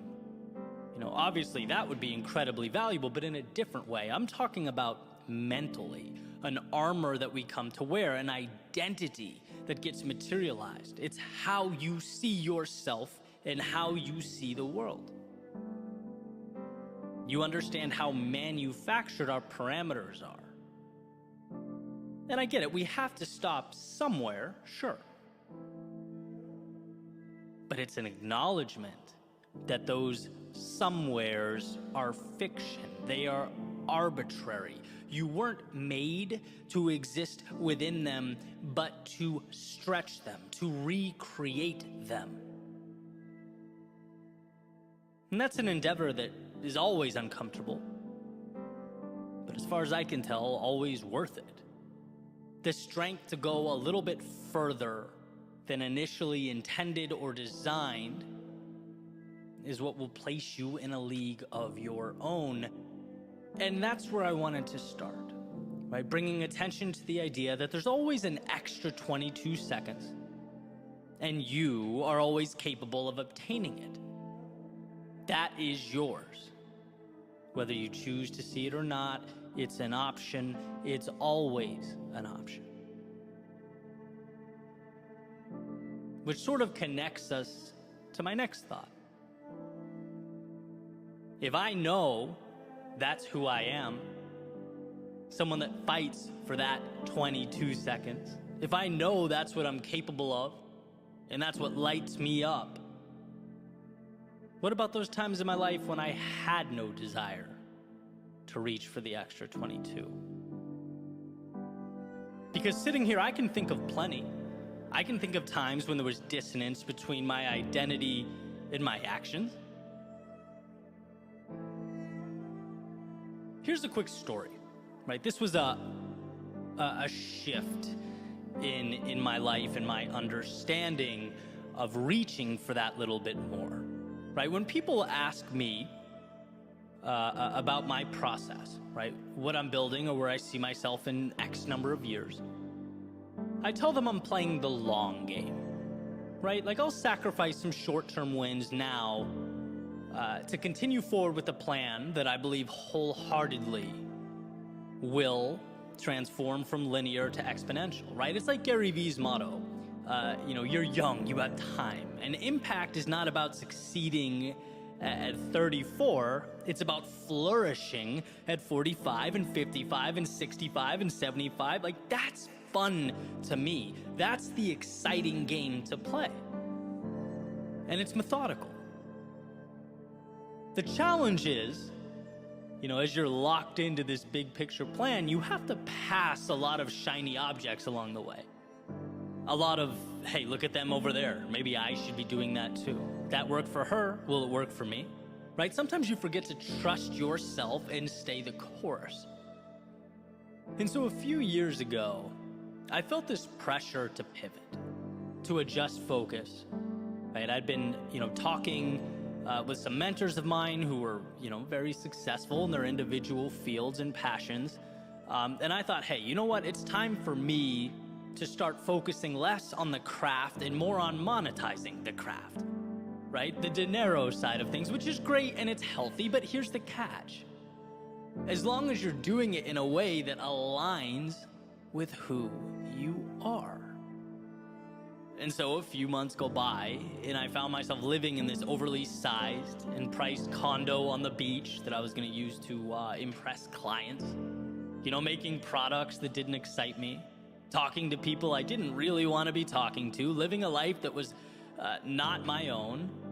I'd lost myself, right? My love is storytelling. It's capturing life's seemingly overlooked secrets. That's what I get excited about in the morning. That's the value I want to share with the world. And look, money is important. It's necessary. It's freedom. But for me, it can't be about the money or I lose the drive, right? And here's the point I'm making where it all comes together. What I found is that when you're a stranger in your own body, there's almost no incentive to push for that little extra. It's like, who cares about fighting for 22 seconds? I'm so misaligned, I don't even want to be here, right? That is the red flag. That's the indicator that it's time to adjust. Because if I'm someone who wants more, who pursues and acquires more, and I don't feel the urge to do so, it's time to change. And I broke the lease, put everything I had in a car, went on a little 3-month excursion, realigned. Right? If I'm not willing to suffer through that little extra, to go above and beyond, it's not for me. And so that's a big example, but it obviously manifests in smaller ways as well. Yes, you are someone who can and will chase down the beauty in life, who will transform that little extra into something meaningful, but you also have to position yourself and the world around you to make it possible. And when you don't feel that hunger inside, and this is the point you need to understand, it's not you, it's not broken hardware, it's not that you innately lack drive or confidence, it's that you need to rearrange the scenario. You need to find alignment. Because I promise you, if you want something enough, you'll be willing to fight for it, to hurt for it, to break boundaries for it. But you must first make sure that you're pointed at something you want, something that moves you. And here's the part where I remind you of all those things you've already overcome in your life. Of all the times you thought your tank was empty, but you found a way. All the times you were hurting, but kept moving. All the times you were broken, but put yourself back together. We are not told in school or at work how resilient we are. We're not told that we often stop thousands of 22-second periods short. We aren't told that we're living at a 30% capacity, operating at a fraction of our potential. We don't even realize the little miracles we've created along the way. A strong purpose and a willingness to stretch yourself as you pursue it will change your life. And that's not hyperbole, that is fact. If you want what you've never had, then push yourself further than you've ever gone. And we're talking little stressors, expanding one step at a time, until you eventually look over your shoulder and see the miles you've traveled. Until you look at your reflection and see the evolution that has occurred. It was never just 22 seconds. It was a consistent and sustained shot at the walls you placed around yourself for the opportunity to see them crumble.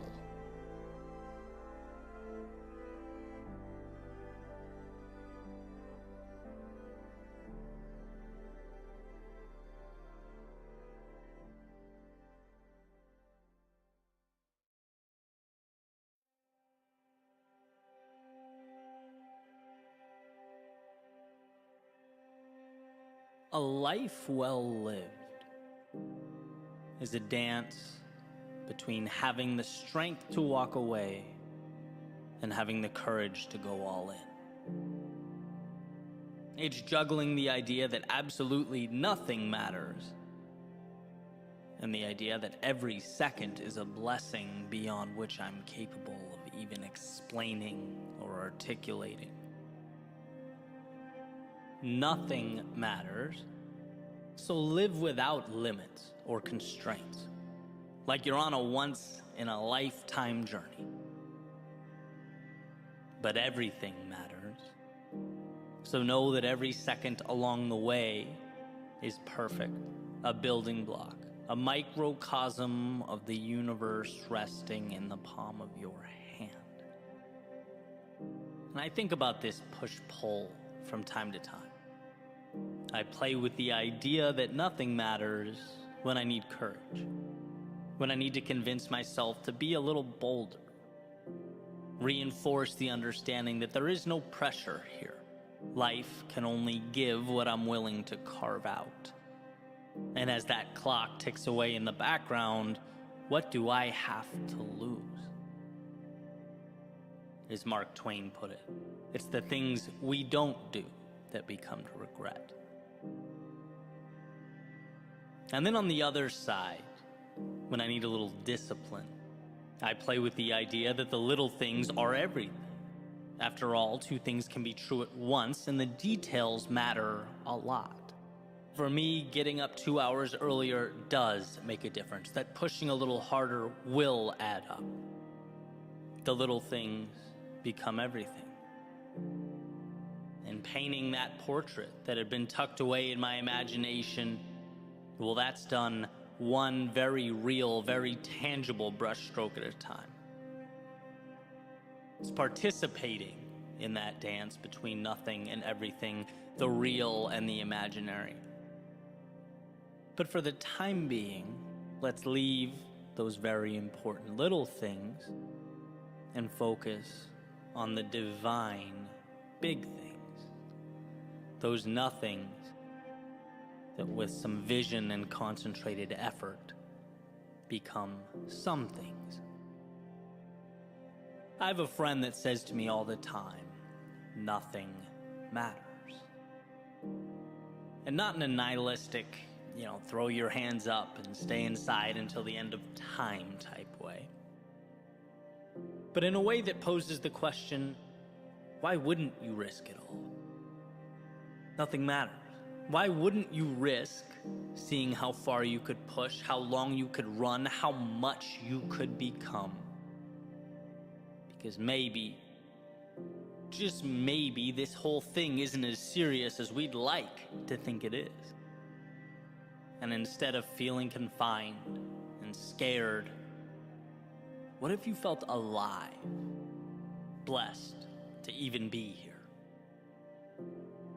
And I think realizing that we build these imaginary boxes around ourselves and live within them is a huge step.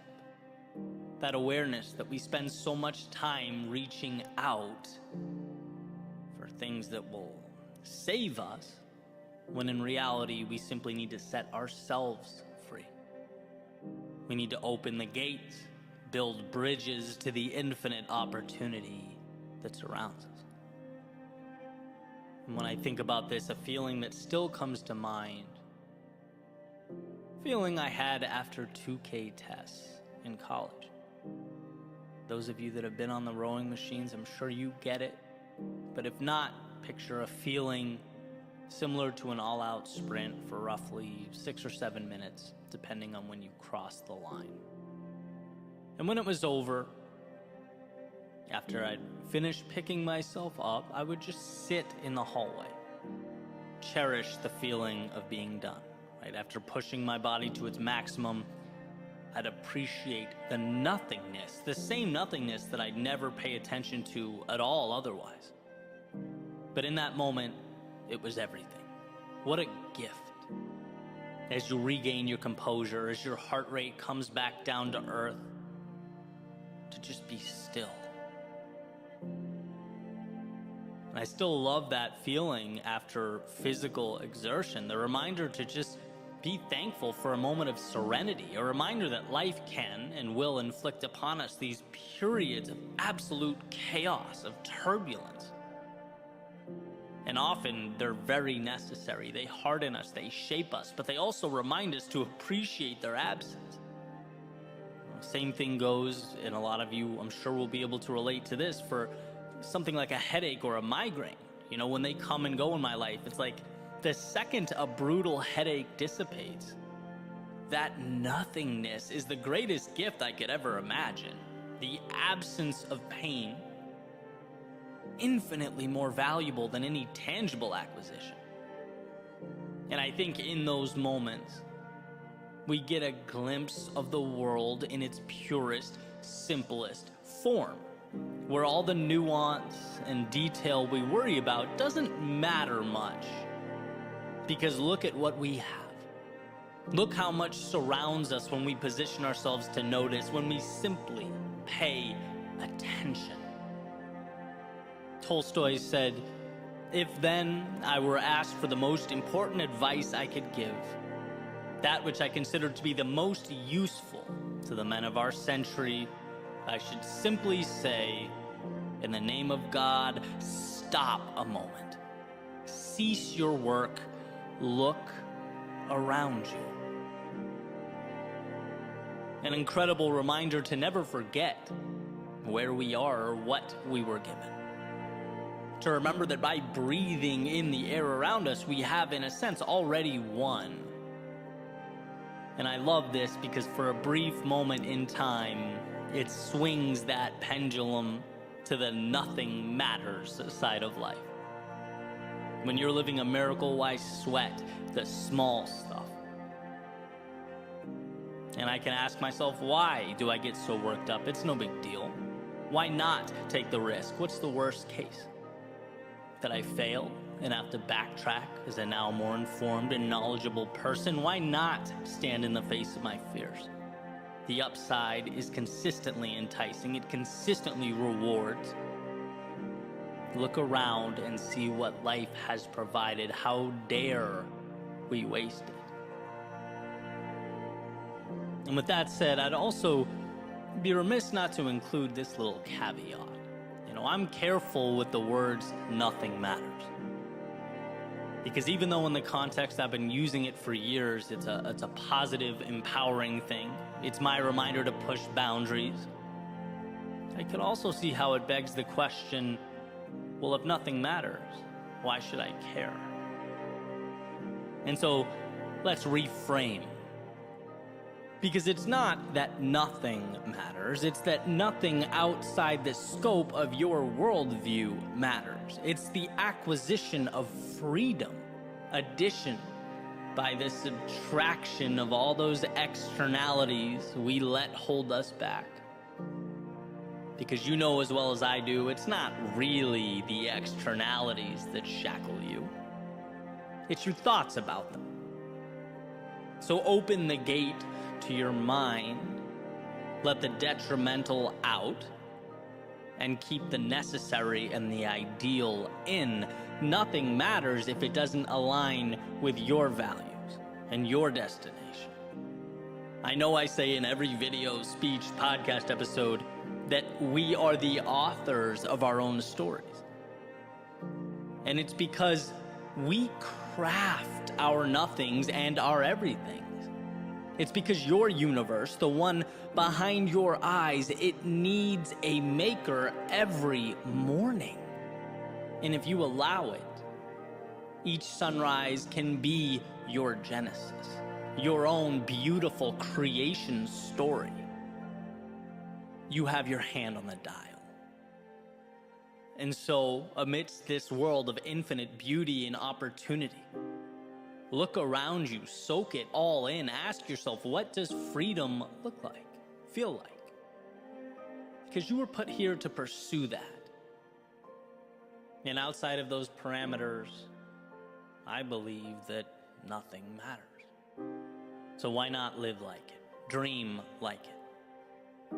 Use the little thing in front of you to build the big things that have not yet arrived.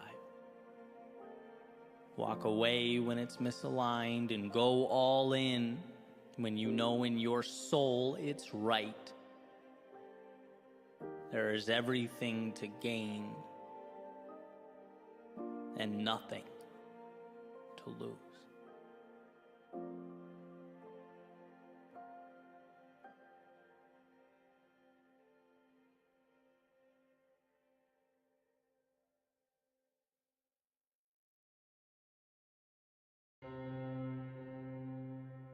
What motivates you? No, not when things are great. Not when you have momentum and you're feeling good, but what motivates you on your down days? When things are a little off, not going the way you want them to, you took an L, angry with your progress, maybe even having a hard time remembering why you got into the game to begin with. What acts as your rope to latch onto and pull yourself back up to a good place? Because after all, that's what it's all about, right? The difference between a good day and a bad day is nothing more than the thoughts in your head. You're walking down the street, something comes to mind that, we've all been there, you're happy about it, you're excited about it kind of lifts you up for a second. Your day didn't change. Nothing around you changed. Your mindset did. And that particular moment, that feeling is worth diving into because it's incredibly relevant when we're talking about big picture pursuits, working towards something that is a long way away. I was just talking to a friend of mine, lives in Nashville, incredibly talented guy, and he's working like crazy to get his music out there. We were talking about our similarities as creators, and the idea that no matter how much time you put into something, how hard you work, you never really know how the next song, video, speech, or whatever piece of content, how it's going to be received. You just never know. And that can be tough, right? But where we got to in the discussion, and this is really my message to you, that same rationale can and should also be the spark that keeps you moving. Because yes, you're uncertain, but you are also always one creation away from your life changing.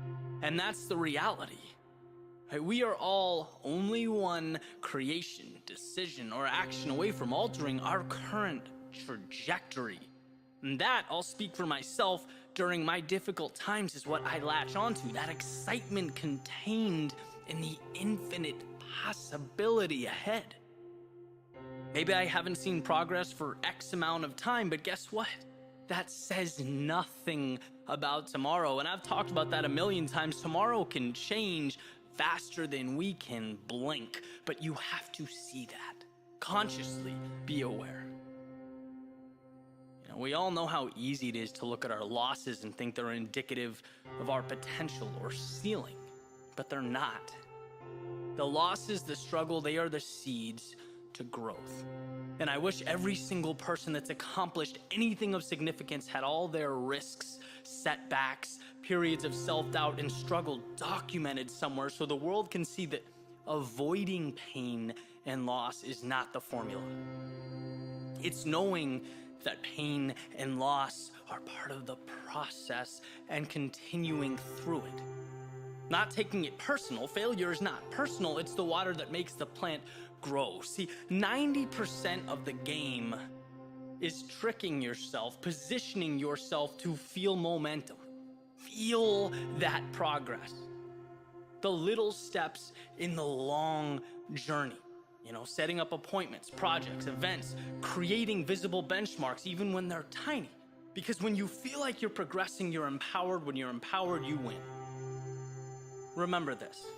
The only way to lose in life is to stop.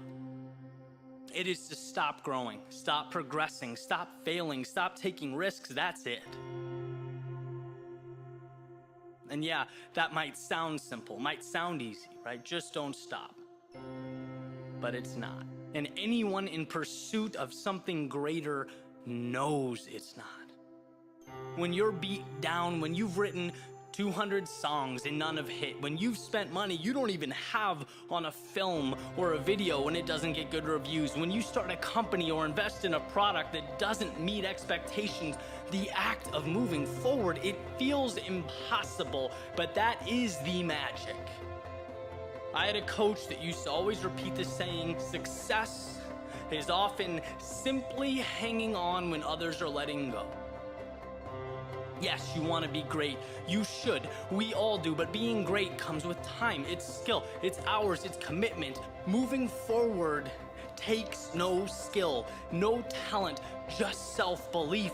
And that can be accomplished right now. That is a win you can pocket right now, immediately. And what I tell myself during those rough stretches, it is quite simple. Any future step could be the one that changes my life. As long as I continue forward. I am one creation away from everything changing, and so are you. Something can come to life because of you. When you're digging deep, when you feel like all the work, the energy's not paying off, remind yourself that momentum, right? The wind at your back, the flipped switch that changes your life as you know it, it is one step away. And when you fall short, it is one step away. And when you fall short, it is one more step away. Because one of those steps will be it. One of them will open that door you've been pounding on. And it won't be because you did the impossible. It will be because you convinced yourself to move forward when your doubt and your insecurity begged you to stop. You knew one of these at-bats would be the one to change it all. And you didn't stop until one of them did.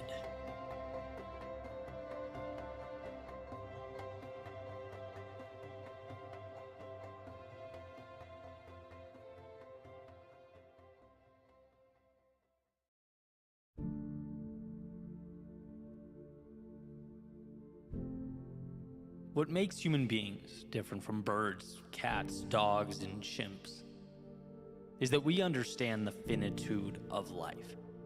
We get it, how temporary, how fleeting it all is. But we do, however, as we get caught up in the trivialities of our day-to-day, need to be reminded of that fact, that there is no forever in this world. Because sometimes we wait like we can afford to wait. We drag our feet like there will be a next time. There are no next times. For me, especially when it came to doing the things I knew I needed to do, but was worried about or nervous to begin, I had to adjust my mindset. I had to learn to see missed opportunities as tangible, as though they're real. And that's the hard part, right? It's easy to dismiss something that never happened. Oh, I didn't go. End of thought, end of story. It's easy to rationalize that as insignificant. How could something you didn't do be important? But when you view what you need to do or where you want to go as an already existing path, then to not walk down that path is very real. It's a decision. The next question is, well, what if I'm not ready to walk down that path? I'd catch myself thinking that all the time, right? Well, here's the deal. For the big things in life, we simply never feel ready. There is no fully prepared. There will never be a fully prepared. Because we learn as we go. How could we know all there is to know and understand all there is to understand when the path is the teacher? It's like expecting a seed to grow without ever having planted it.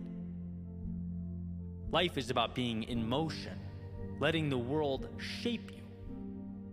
It's less about being handed a map as it is about being the Lewis and Clark of your own story.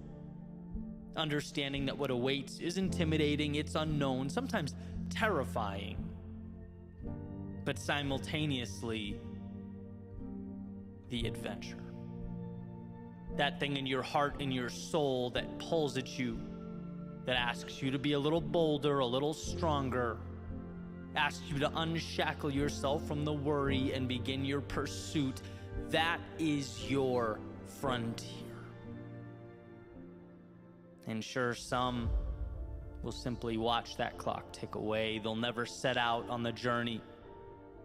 They'll stay where they are, citing the difficulty, maybe the irrationality of that which they don't know. It's all crazy, right? They'll say. They'll spend their days a little safer every step, a little more predictable, but they'll also never truly see the show. They won't understand how beautiful those views are and how the darkness of those valleys become our strength. Time should have been their reason to go, and instead, it was the story that never came to be. Like Jim Rohn has alluded to, you think going is expensive. Wait until you see the cost of not going, of not trying, of not walking down the path that will unlock your mind and change the way you see the world. You know what that is for you. Let's be honest, we all do. It's not about answers, it's about commitment to willfully embrace that which we do not understand. We don't get how those pieces stack up. But it's about letting yourself be the student and life the teacher. This, I believe, when our finite time is up on this rock rotating around the sun, will be what makes us smile, makes it all worth it. The memories we made, the adventure, the times we thought we were done but somehow kept moving. Thought we'd lost but somehow found a way. That's our power. And if we're the authors of our own stories, the only thing truly unimaginable is the refusal to pick up that pen and open the book. Don't deprive yourself of the opportunity to explore the depths of your imagination.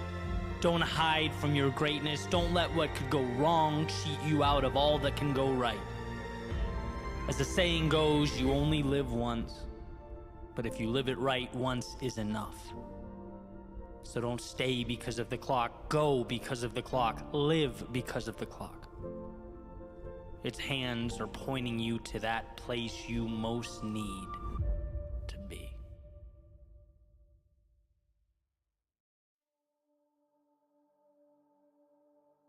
One of life's greatest lessons is that yesterday is only as powerful as we allow it to be. Yesterday is an idea, a story, a movie that started and ended. Now, it's quite possible that story or that ending is disappointing, or it hurts to look back on. Perhaps a reminder of something that wasn't ideal, something you want to break away from. So the question is, why do we give that old story power? Why do we relive it, create this self-inflicted wound? See, the past undoubtedly played a critical role. It brought you to where you are now. It, in many ways, shaped your worldview, constitutes your beliefs. It was the very road to this moment, and there's value in that.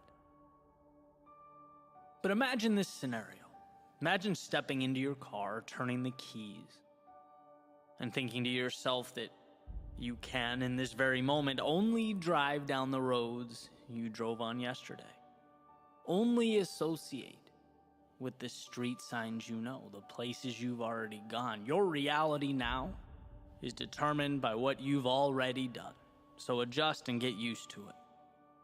You would say that's outrageous, right? Yesterday's path has nothing to do with where I'm going now. Just like a boat's wake trailing off behind it has nothing to do with where it's going next. The person holding the wheel controls that. We are saturated with freedom.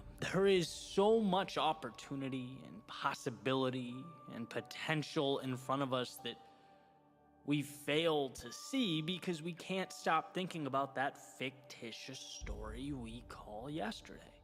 We confuse the path we took then for the one we need now, the wake from the steering wheel, what is, and that story about what was. The gateway to change is unshackling ourselves from those imaginary monsters.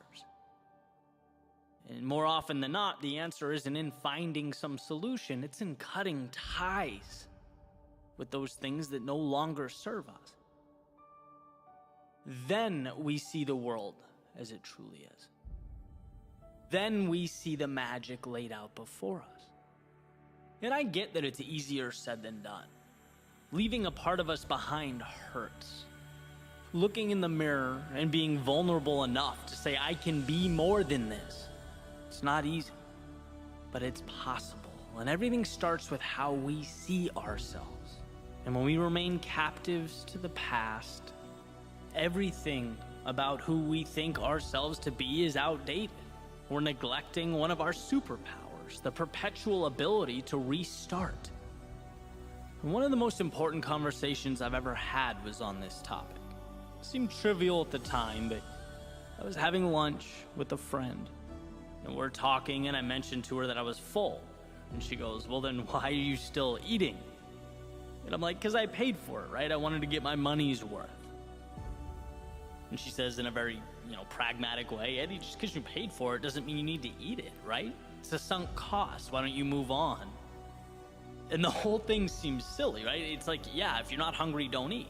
Move on. But in the grand scheme of things, how many of us keep on consuming that which doesn't serve us?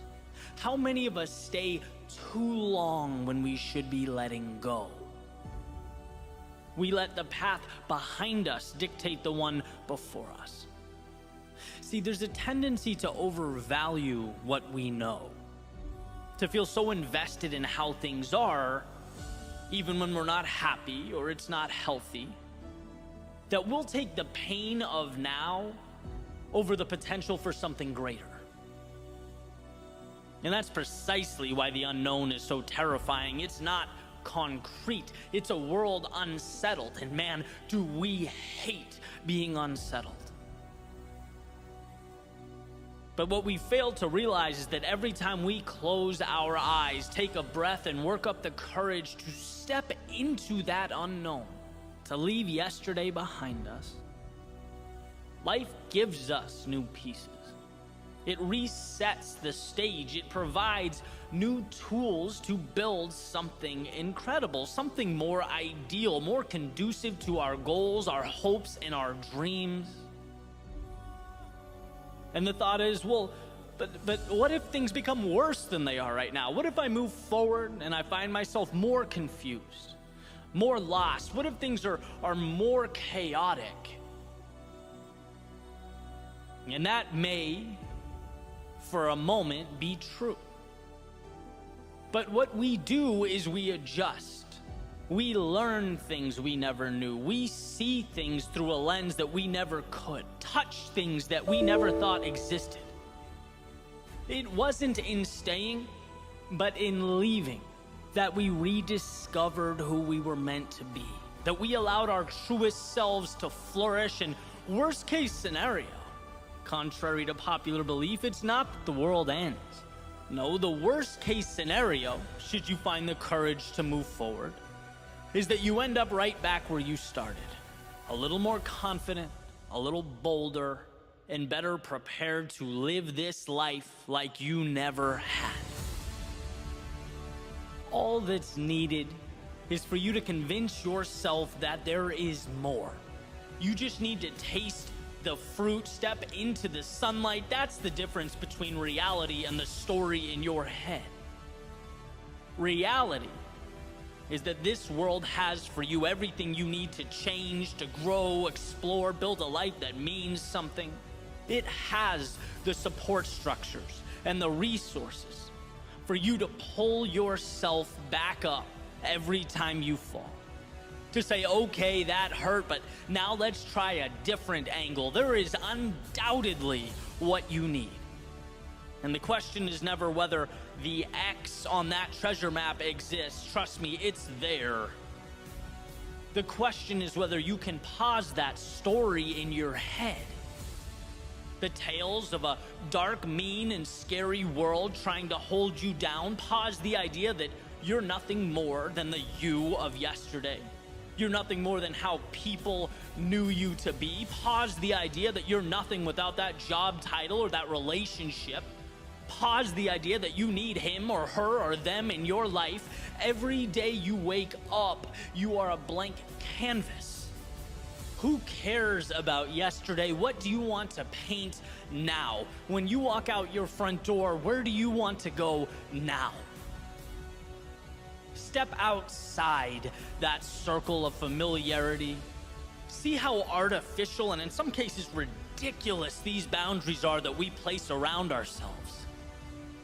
Life is an invitation, not a set of requirements. And when you free yourself of that, not only will you feel like someone new, not only will you experience life as it was meant to be experienced, but you'll see that this world will conform to your new definition. This world wants to support you. It wants to lift you up. And yeah, it may be challenging and strenuous. It may force you to work harder and be braver than you've ever been. But it is, at the end of the day, your ally. You just have to see your future self before it materializes, when no one else gets it. So move on from all that does not serve you. Break away from the old rules, regulations, and guidelines. Maybe you exhausted time and energy into creating this reality. Maybe it feels like a monumental piece of your identity. Maybe right now is the only security you have. Fine. But my hope is that you can respect it and walk away. See it as the sunken cost that it is. Just because you paid to get there doesn't mean you need to keep paying to make wrong decisions. Just because it took your time doesn't mean it's entitled to keep stealing your time. Just because it's part of your identity now doesn't mean it must be tomorrow. Just because it creates security doesn't mean it's right. Jails and steel bars are also incredibly secure. No, today we are breaking free, leaving the past in the past and setting our sights on the horizon. Today is the end of yesterday and the beginning of the rest of your life.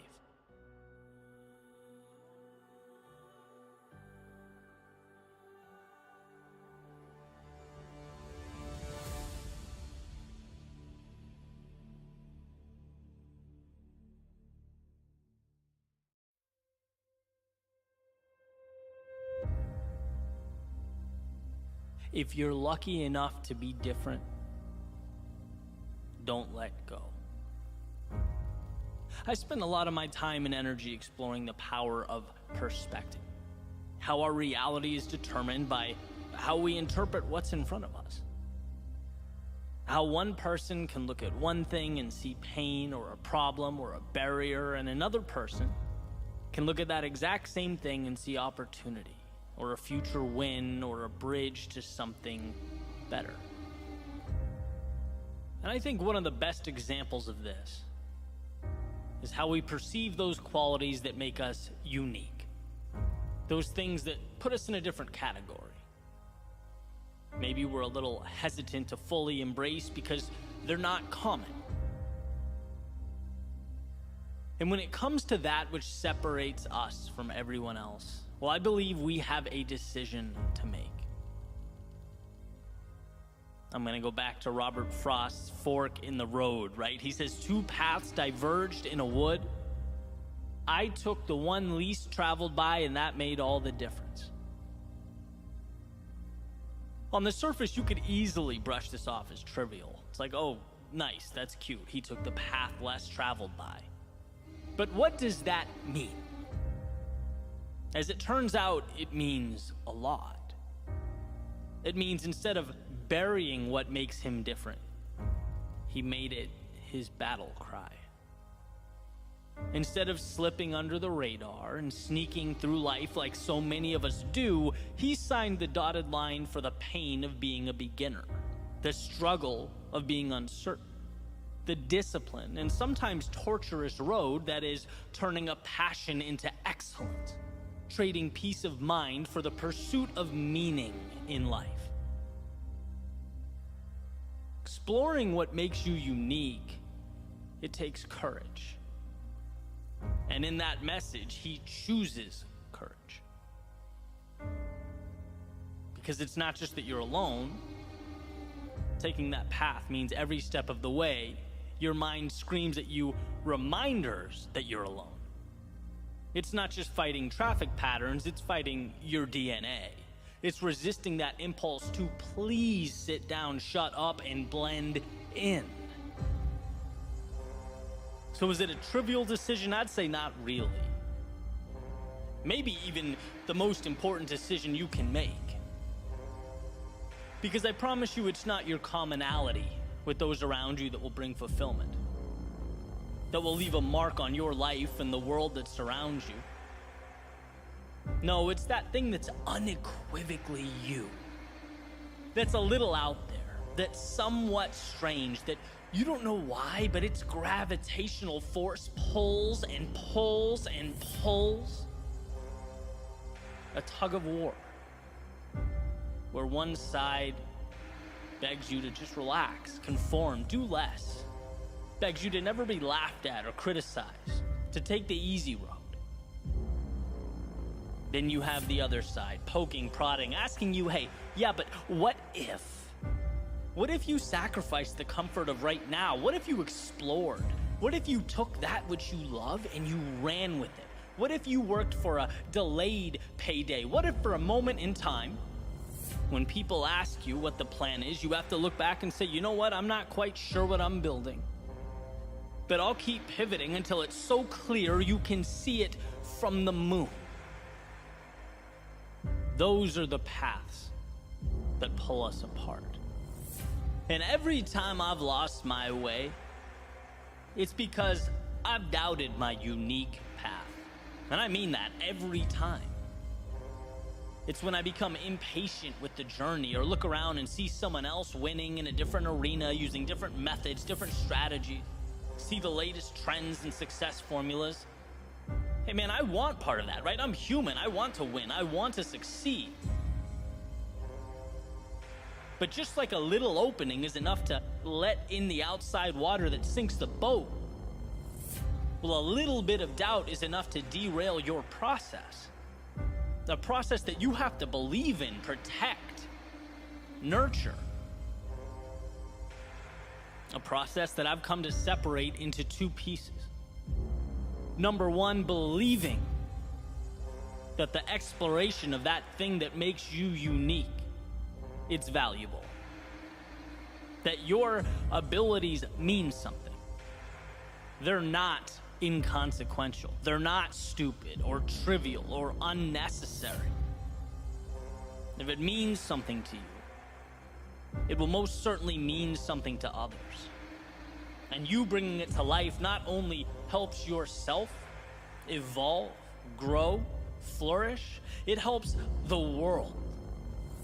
You just have to believe that enough to bring it to life. That's number one. Number two, trusting that as long as you don't stop in pursuit of your unique self, you can't lose.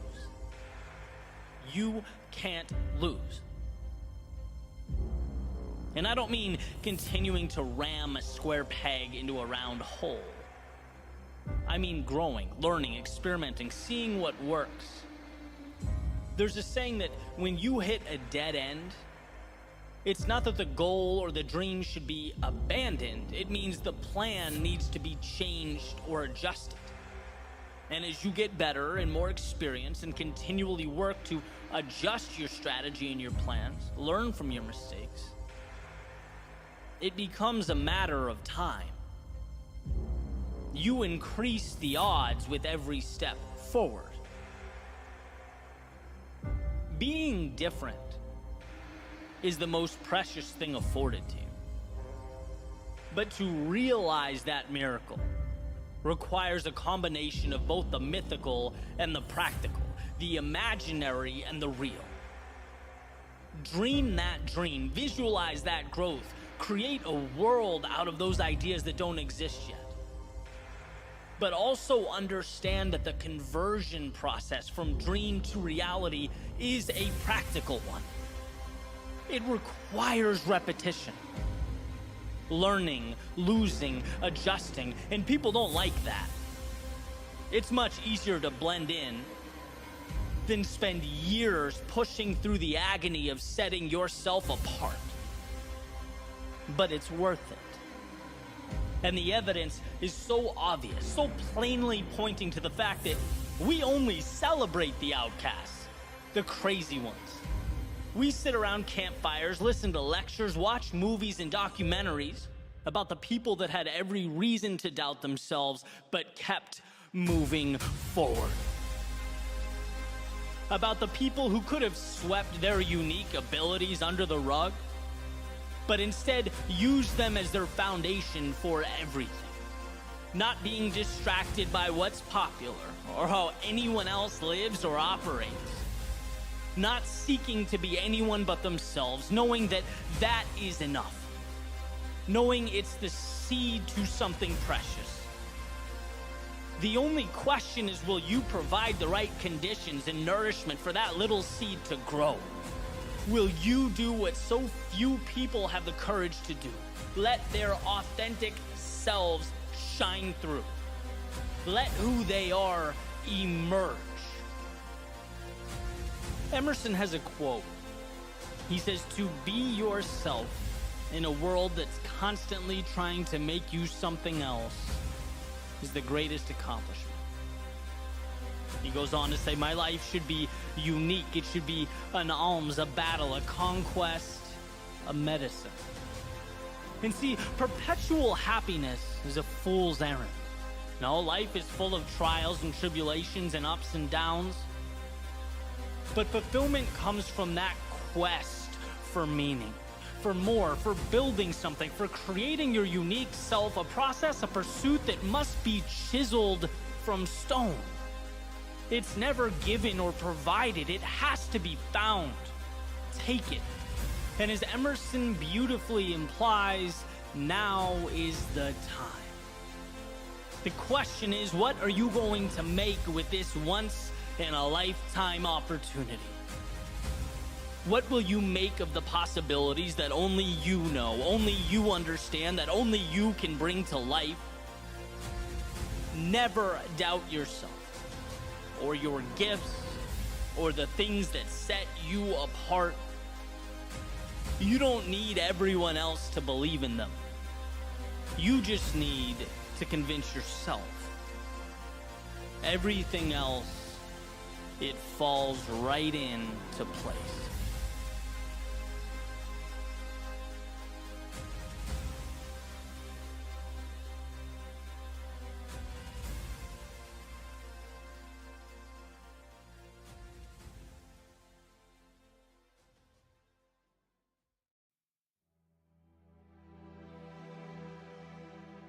as long as I've been alive, there's existed a battle between what I want in the moment and what I need. And it transforms, it takes different shapes, but its impact is always felt. And so the question remains, in spite of the option to concede the temporary way out, are we willing to endure the now for a beautiful forever? Commit to that delayed gratification? Hold off just a little longer, do a little more. See, every time I hold the line, every time I refuse to give in, the victory tends to be just a little sweeter. So what is this force keeping us from greatness? This invisible, unquantifiable adversary telling us to stop, to submit, to just accept things as they are? Well, as Stephen Pressfield states in his book, The War of Art, this is resistance. The ego in disguise, it's the desire to stay the same, pushing us away from the very action necessary to obtain what we truly want, not in the moment, but in our souls, our true reason for being. After all, progress is happiness. So we follow this train of thought. The next logical question must be, well, can we control this enemy, this resistance? As it turns out, not only is the answer yes, but one's ability to do just that makes all the difference.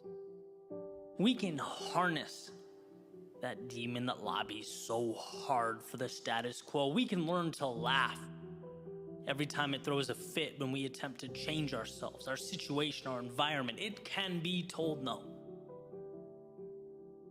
In fact, Pressfield states that people who live free lives have learned to master themselves. People that can't master themselves will find someone else to rule over them, whether it be excuses, critics, or other outside constraints.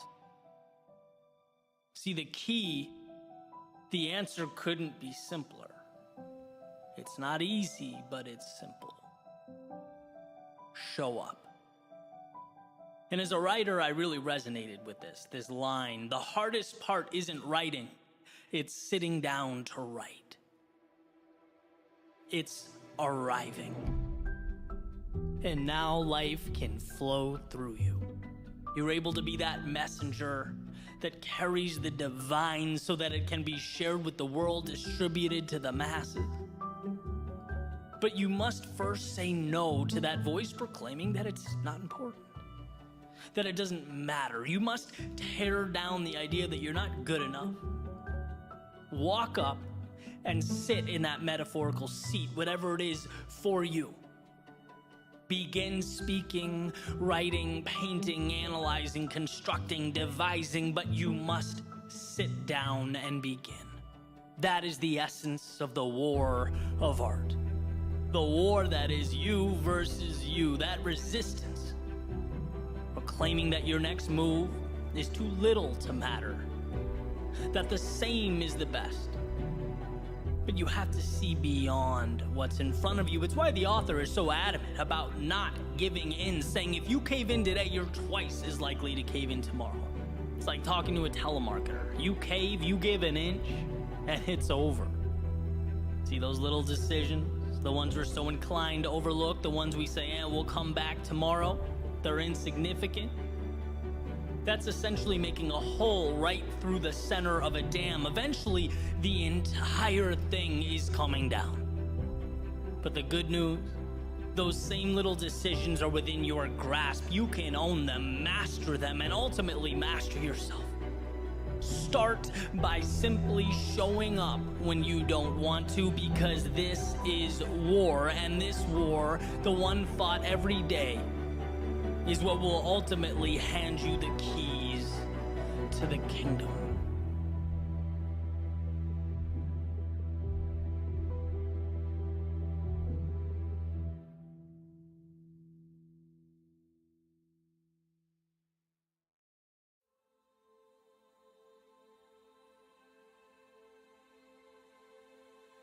What if I told you that you already know what must be done? You just need to put yourself in position to do it. You need to unlearn the rules that crippled you, the ideas that confined you. We are in constant pursuit of the thing that will magically right all our wrongs, the answer that will give us something we've never had. No, everything you need, you have now. You just need to allow it to flourish. Declutter. Simplify. Remove all that unnecessary stuff and walk your path. Einstein once said, everyone is a genius. But if you judge a fish by its ability to climb a tree, it will live its whole life believing that it is stupid.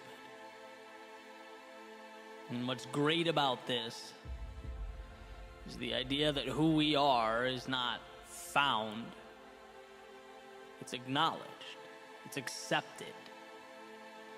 And I think in our world, there are so many fish, as Einstein says, trying to climb trees that it creates a sense of learned helplessness. We are judging ourselves using the wrong metrics. Equipped with the skills, the characteristics, and the abilities to win in our own arenas, but playing in someone else's. How loyal are you to your own instincts? Do you do what you know is right? Or what you feel obligated to pursue? When was the last time you listened to you? In Tim Grover's Relentless, he introduces a brilliant metaphor. He says, a lion doesn't have to be taught to be a lion. It just is. It hunts, runs, roams, explores, lives life the only way it knows how. Now, if you capture a lion, bring it to the zoo, or put it in a cage, it will carry itself differently. Will lie down, move around lazily, sluggishly navigate its little space.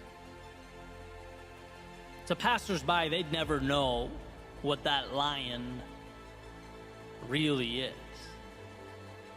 They'd never know what it looks like in its element. But despite all this, it is still, in fact, a lion. It maintains that killer instinct. His characteristics haven't disappeared. And if it were released from the cage, it would go right back to doing what lions do, being what lions are meant to be. It just has to ditch the cage. And the point is, perhaps, so do you. There's a little light in your soul that waits day and night to explode into something meaningful, where your nature meets your environment, where the I shouldn't do this, the odds are impossible, the I'm not good enough, I can't lose what I have now, where all that fades away, where it's left behind you. And you're finally free to reign over your own territory, your own life, your own empire. See, we constantly feel like our glasses are empty, like we're missing pieces, in need of something, just one more thing. That will be our answer. That's all we need. And I can say with confidence, it's not about what you need. It's about what you no longer need.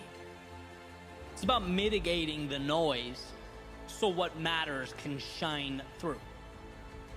Removing those people in your life that drag you down or add no value. It's about getting rid of the things that make your world unnecessarily complex. Removing the need for immediate validation, success, and accolades. And instead embracing the little hinges in your life that as W. Clement Stone said, will ultimately swing the biggest doors.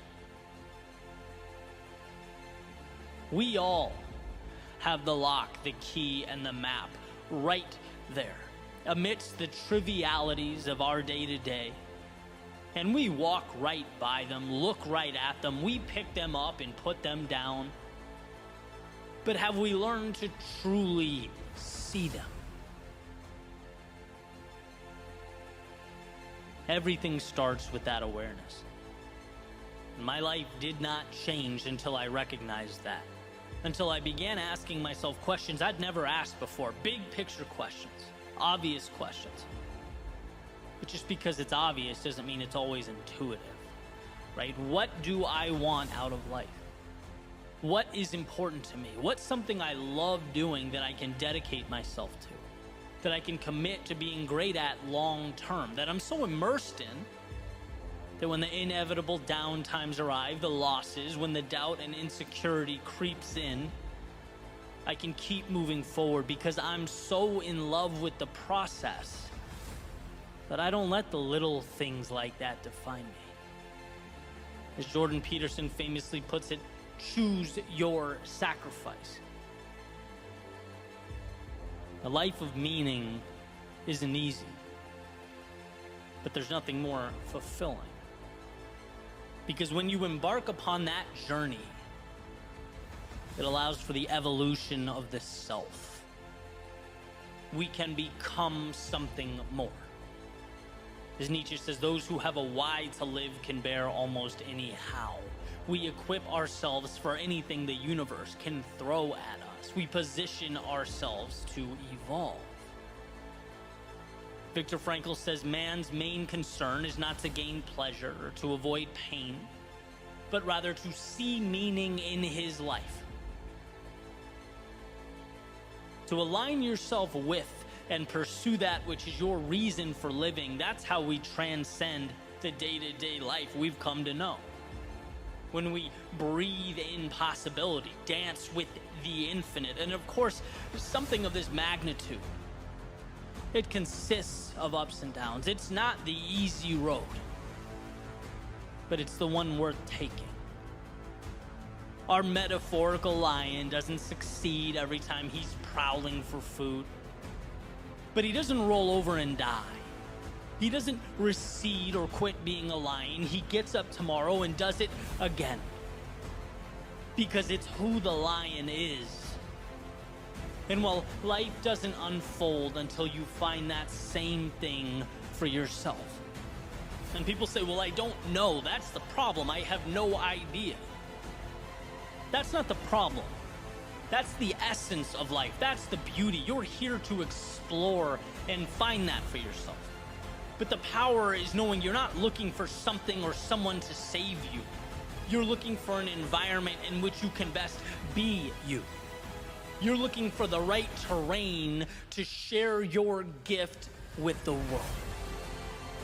If you have what you need, then you're not looking for the product. You're looking for the delivery mechanism, the vehicle to nurture and transport your value to a world that desperately needs it. You're looking to build yourself up and in the process, amaze yourself. Look, what you're capable of is beyond comprehension. It's limitless, almost unfathomable. But it is, as Ryan Holiday says, a confidence that must be earned. So start now. Earn it. Let yourself succeed. Your intuition knows what feels right and what doesn't. But the seed must first be planted. So make today about setting yourself up for success, turning off the idea that you're one piece away from completion, 1 minute away from starting, that you're almost ready. No, you are ready now. You have what you need now. You know what's necessary now. You just have to be your own ally. Put yourself in position to be yourself. Let your value shine. Double down on what matters to you. Look, it's not a game of acquisition. It's a game of courage. Do you have the courage to be who you are? To follow that potential, that possibility into the great unknown.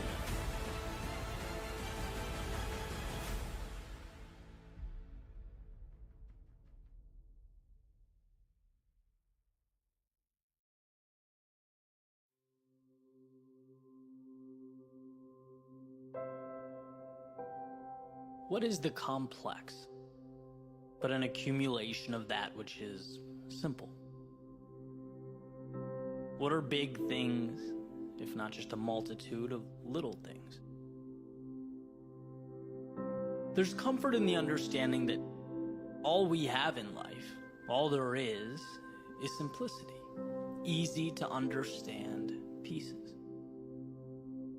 It's just that sometimes we stack them so high that they start to take a new shape. But like Greg McKeown references in his book Essentialism, the power isn't always in acquiring answers. You already have them. They're in front of you. The power is in cutting away the things that don't need to be there. Removing all that stands between you and your ideal existence. And I think that's one of life's great misunderstandings. We don't need to find more. We need to remove that excess until we're face to face with what matters. And to adopt this principle, it's nothing short of liberating. Chaos, confusion, disorder, they don't imply that you lack the right things. They suggest you haven't stripped life of the wrong things. You have not simplified. 1,000 miles is intimidating when you look at it holistically. It's a long journey. But it's just a collection of steps, and well, shouldn't we find solace in the fact that anyone can take one step? It's not a game of complexity, it's a game of understanding what's in front of you. And what's in front of you is always manageable.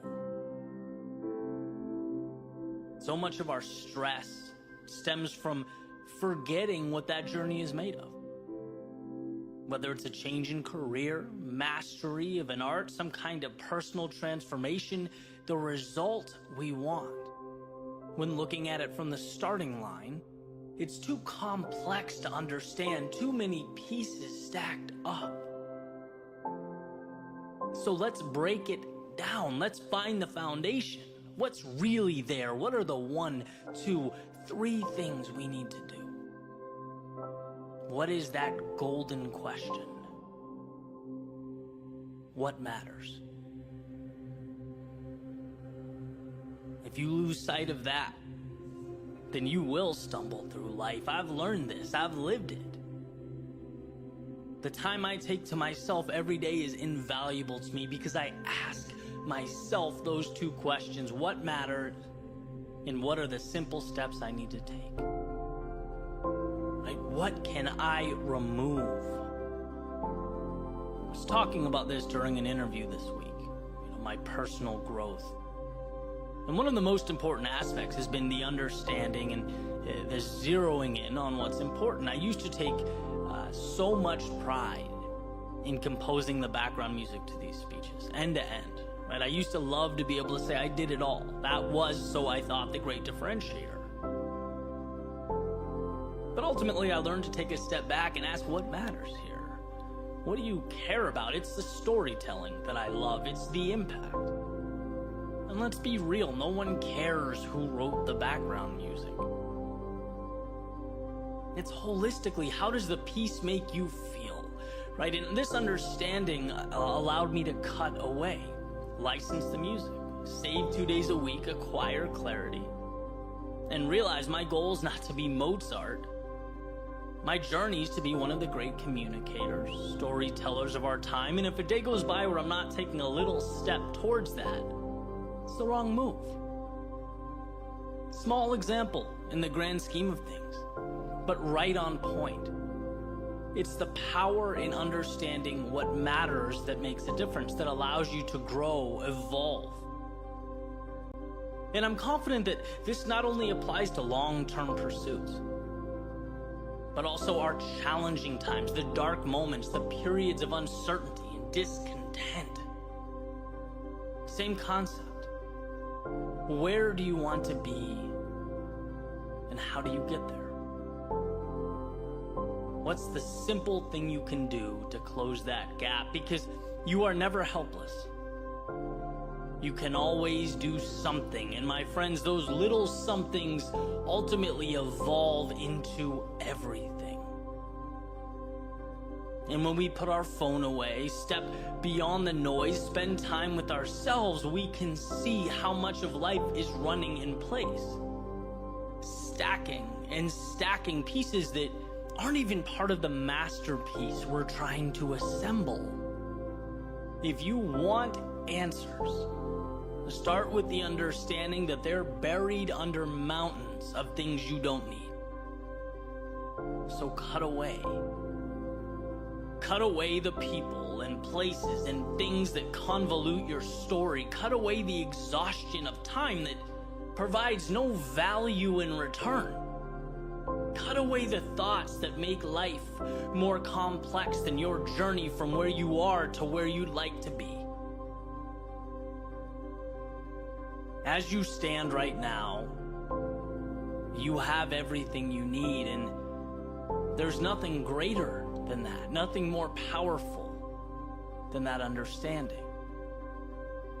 So why not step outside the complexity that you've manufactured, that you're living in, into a world of clarity, simplicity, and capture what matters.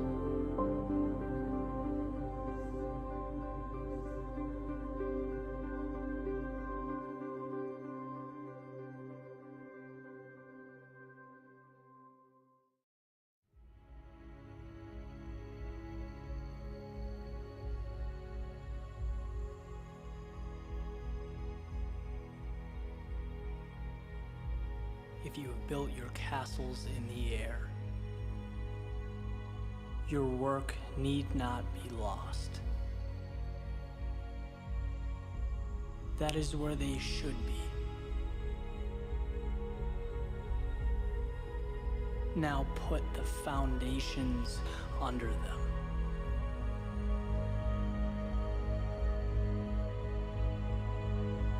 A foundation is not made in a day. It's not flimsy or weak. It's what holds everything together, and without it, you have useless pieces. Thoreau mentions a castle in the air, a goal. The answer resting above us, hovering over everything and everyone.